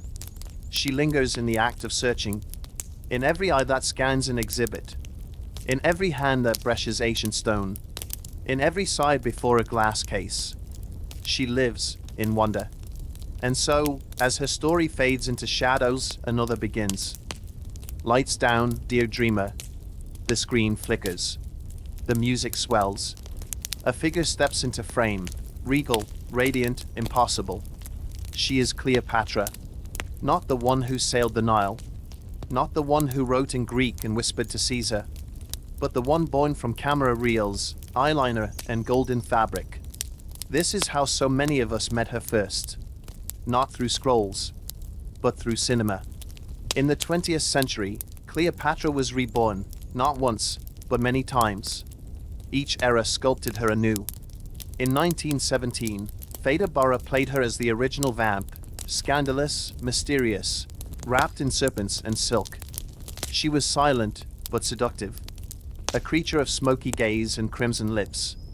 In 1934, Claudette Colbert made her playful, clever, effervescent, a queen with sharp dialogue and sharper charm.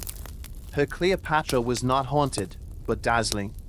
And then, in 1963, came Elizabeth Taylor. The Cleopatra of legend, of scale, of scandal. Hollywood spent millions, the most expensive film ever made at the time. Sets the size of cities. Costumes stitched in gold.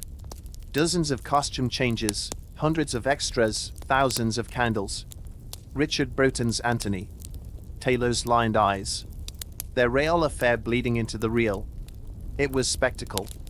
It was history as opera. And though the film was uneven, Cleopatra, that Cleopatra, lodged herself into our collective consciousness. For decades after, her face in pop culture was that face. Bold, pale, Egyptian in name, Hollywood in every other detail. But as history evolved, so did she. The 21st century has offered new Cleopatras, in animation, literature, music videos, even fashion editorials. Rihanna, Beyoncé, Zendaya. Artists and models draped in gold and nith, drawing on her iconography not just for beauty, but for statement. Because Cleopatra has become more than a costume. She is a canvas. On her image, we paint our own hopes, fears, longings. For some, she's a symbol of luxury. For others, of lost power. For others still, a reclamation. In recent years, debates have surged about who should play her. What race? What background? What accent? What truth? These are not petty arguments. They are about representation, about history's thefts, about who gets to embody power. Cleopatra, once erased by Rome, is now fought over by the world. And even that fight is a form of tribute. She remains relevant. She remains wanted. She remains difficult to define. Even in fashion, her silhouette endures: column gowns, bold cuffs, coal-drenched eyes, structured hair like carved obsidian. Designers evoke her not just for beauty, but for authority. She does not whisper. She declares. And each time someone wears her, on screen, on stage, on catwalks, they revive not just a queen, but a force. Because Cleopatra, even fictionalized, teaches us this. That power can wear pearls. That brilliance can walk barefoot. That legacy can glitter and still pierce. She may no longer walk the marble halls of Alexandria, but she struts down runways. She stars in biopics. She lives in eyeliner and attitude. She is not frozen in time. She is recasting it. And so, as her story fades into shadows, another begins. And now, dear dreamer, the torches burn low. The marble fades into mist. The Nile's voice quiets. The echoes of empire turn inward, like the hush of a temple at dusk. We are nearing the end. Not just of Cleopatra's tale, but of the telling of her tale. And it is here, in this gentle twilight, that we must speak of goodbyes. Cleopatra knew them well. Too well. She said farewell to brothers, some with ceremony, others with poison. To her father, exiled and returned, and then gone. To Caesar, fallen beneath the knives of men who once called him friend.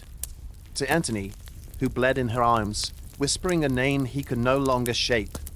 To her kingdom, her lineage, her hopes. She said goodbye not as a girl, but as a queen. And not once, but over and over. Every goodbye a soft death. Every loss a redefinition. And through it all, she remained. What does it mean, then, to say goodbye to her? To step away from the myth and the marble? To set down the scroll? To close the curtain? What does it mean to leave someone who never truly left us? Perhaps it means understanding something deeper. That Cleopatra's story is not about endings. It's about endurance. Goodbyes are not the end of presence, they are the beginning of memory. Cleopatra teaches us that. She teaches us how to love fiercely and still let go. How to grieve without surrender. How to shape the silence after death into something resembling music. She teaches us that legacy is not built from uninterrupted success, but from the courage to rise again, even when the world is watching, waiting, sharpening its knives. She teaches us how to walk toward the end, crown, perfumed, eyes wide, with no apology. Her life is not a lesson in failure. It is a blueprint for grace. And in a world still unsure of what to do with powerful women, she remains a necessary story. We do not say goodbye to Cleopatra. We carry her. In our books. In our films. In our mirrors. In every moment we choose to define ourselves, instead of being defined. So here, at the Vale, soft as linen, heavy as time, let us not mourn her absence. Let us celebrate her presence. Her daring. Her brilliance. Her story, unfinished, unburied, unforgotten. Because every goodbye to Cleopatra is also a whisper. Until next time. And so, as her story fades into shadows, another begins. Lay your head gently now, dear dreamer. Let the flickering torches of history burn down to embers. Let the columns soften in the mist. Let the voices of philosophers, generals, and scribes grow faint. The queen has gone to sleep. And now, so may we. But before we close the scroll, let us pause, not in mourning, but in stillness. In that sacred moment between wakefulness and dream, where stories become more than memory, they become meaning. Because Cleopatra's tale, for all its daggers and diadems, is not really about power. It is about being seen. And perhaps, more than anything, being remembered. She lived in a world that tried to define her, tried to use her, tried to destroy her with narratives too narrow to hold her soul. But she wrote back, not with ink, but with action. With every decision, every ritual, every refusal. She wore the weight of a nation not just as duty, but as destiny. And when history came for her crown, she placed it down with intention, not out of defeat, but defiance. And so, in the deep chambers of night, we reflect not on what she lost, but on what she left us. A reminder that to lead is to carry more than gold. To love is to risk legacy. To die on your own terms is to write the final line of your own poem. So now, dear dreamer, breathe softly. Feel the silk of her story wrap around your shoulders.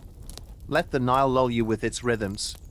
Let the scent of lotus drift through your thoughts. Let the stars above Alexandria blink their ancient lullaby. The queen has found her rest. Not beneath stone, perhaps, but here in you. In your quiet, in your wandering, in this still, sacred silence between chapters. Let it cradle you now. Let it soften your breath. And as sleep takes your hand, remember, the scroll may close, but the story continues. Always. Somewhere, a candle still burns.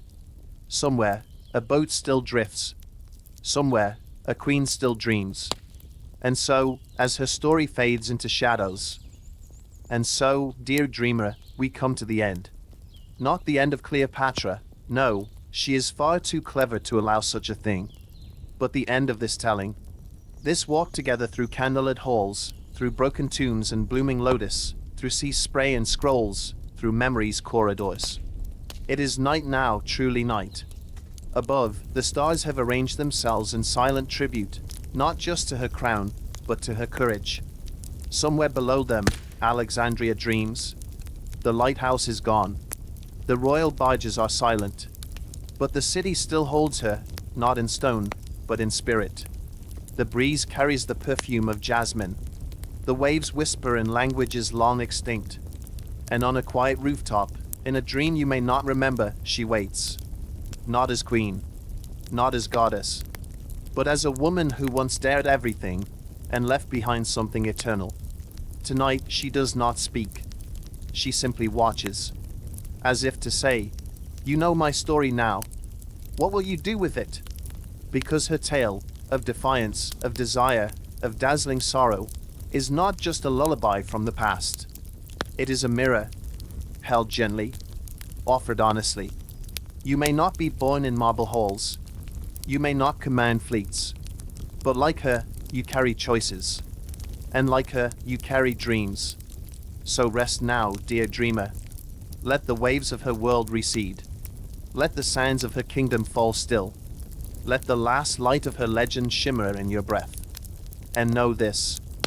You walked with Cleopatra, not as tourist, but as witness. And she, in her silent wisdom, walked with you. For stories, the good ones, the true ones, do not end. They rest. Like queens. Like stars. Like you. So pull the linen of night around your shoulders. Close the scroll. And drift. Gently. Deeply. Bravely. For the Nile is quiet now. And the queen sleeps. And you may join her. Rest well, dear dreamer. Until next time. Crescent moon. Before the night fully closes, and before you drift gently into sleep, if this story touched something in you, if you saw a piece of yourself in Cleopatra's gaze, or in the quiet corners of time, then I humbly invite you. Please subscribe so you won't miss our next journey. Tap like if your heart felt even a little of the hush of history. Share this video with someone who might need a gentle night of story and starlight. And leave a comment. What do you think of Cleopatra?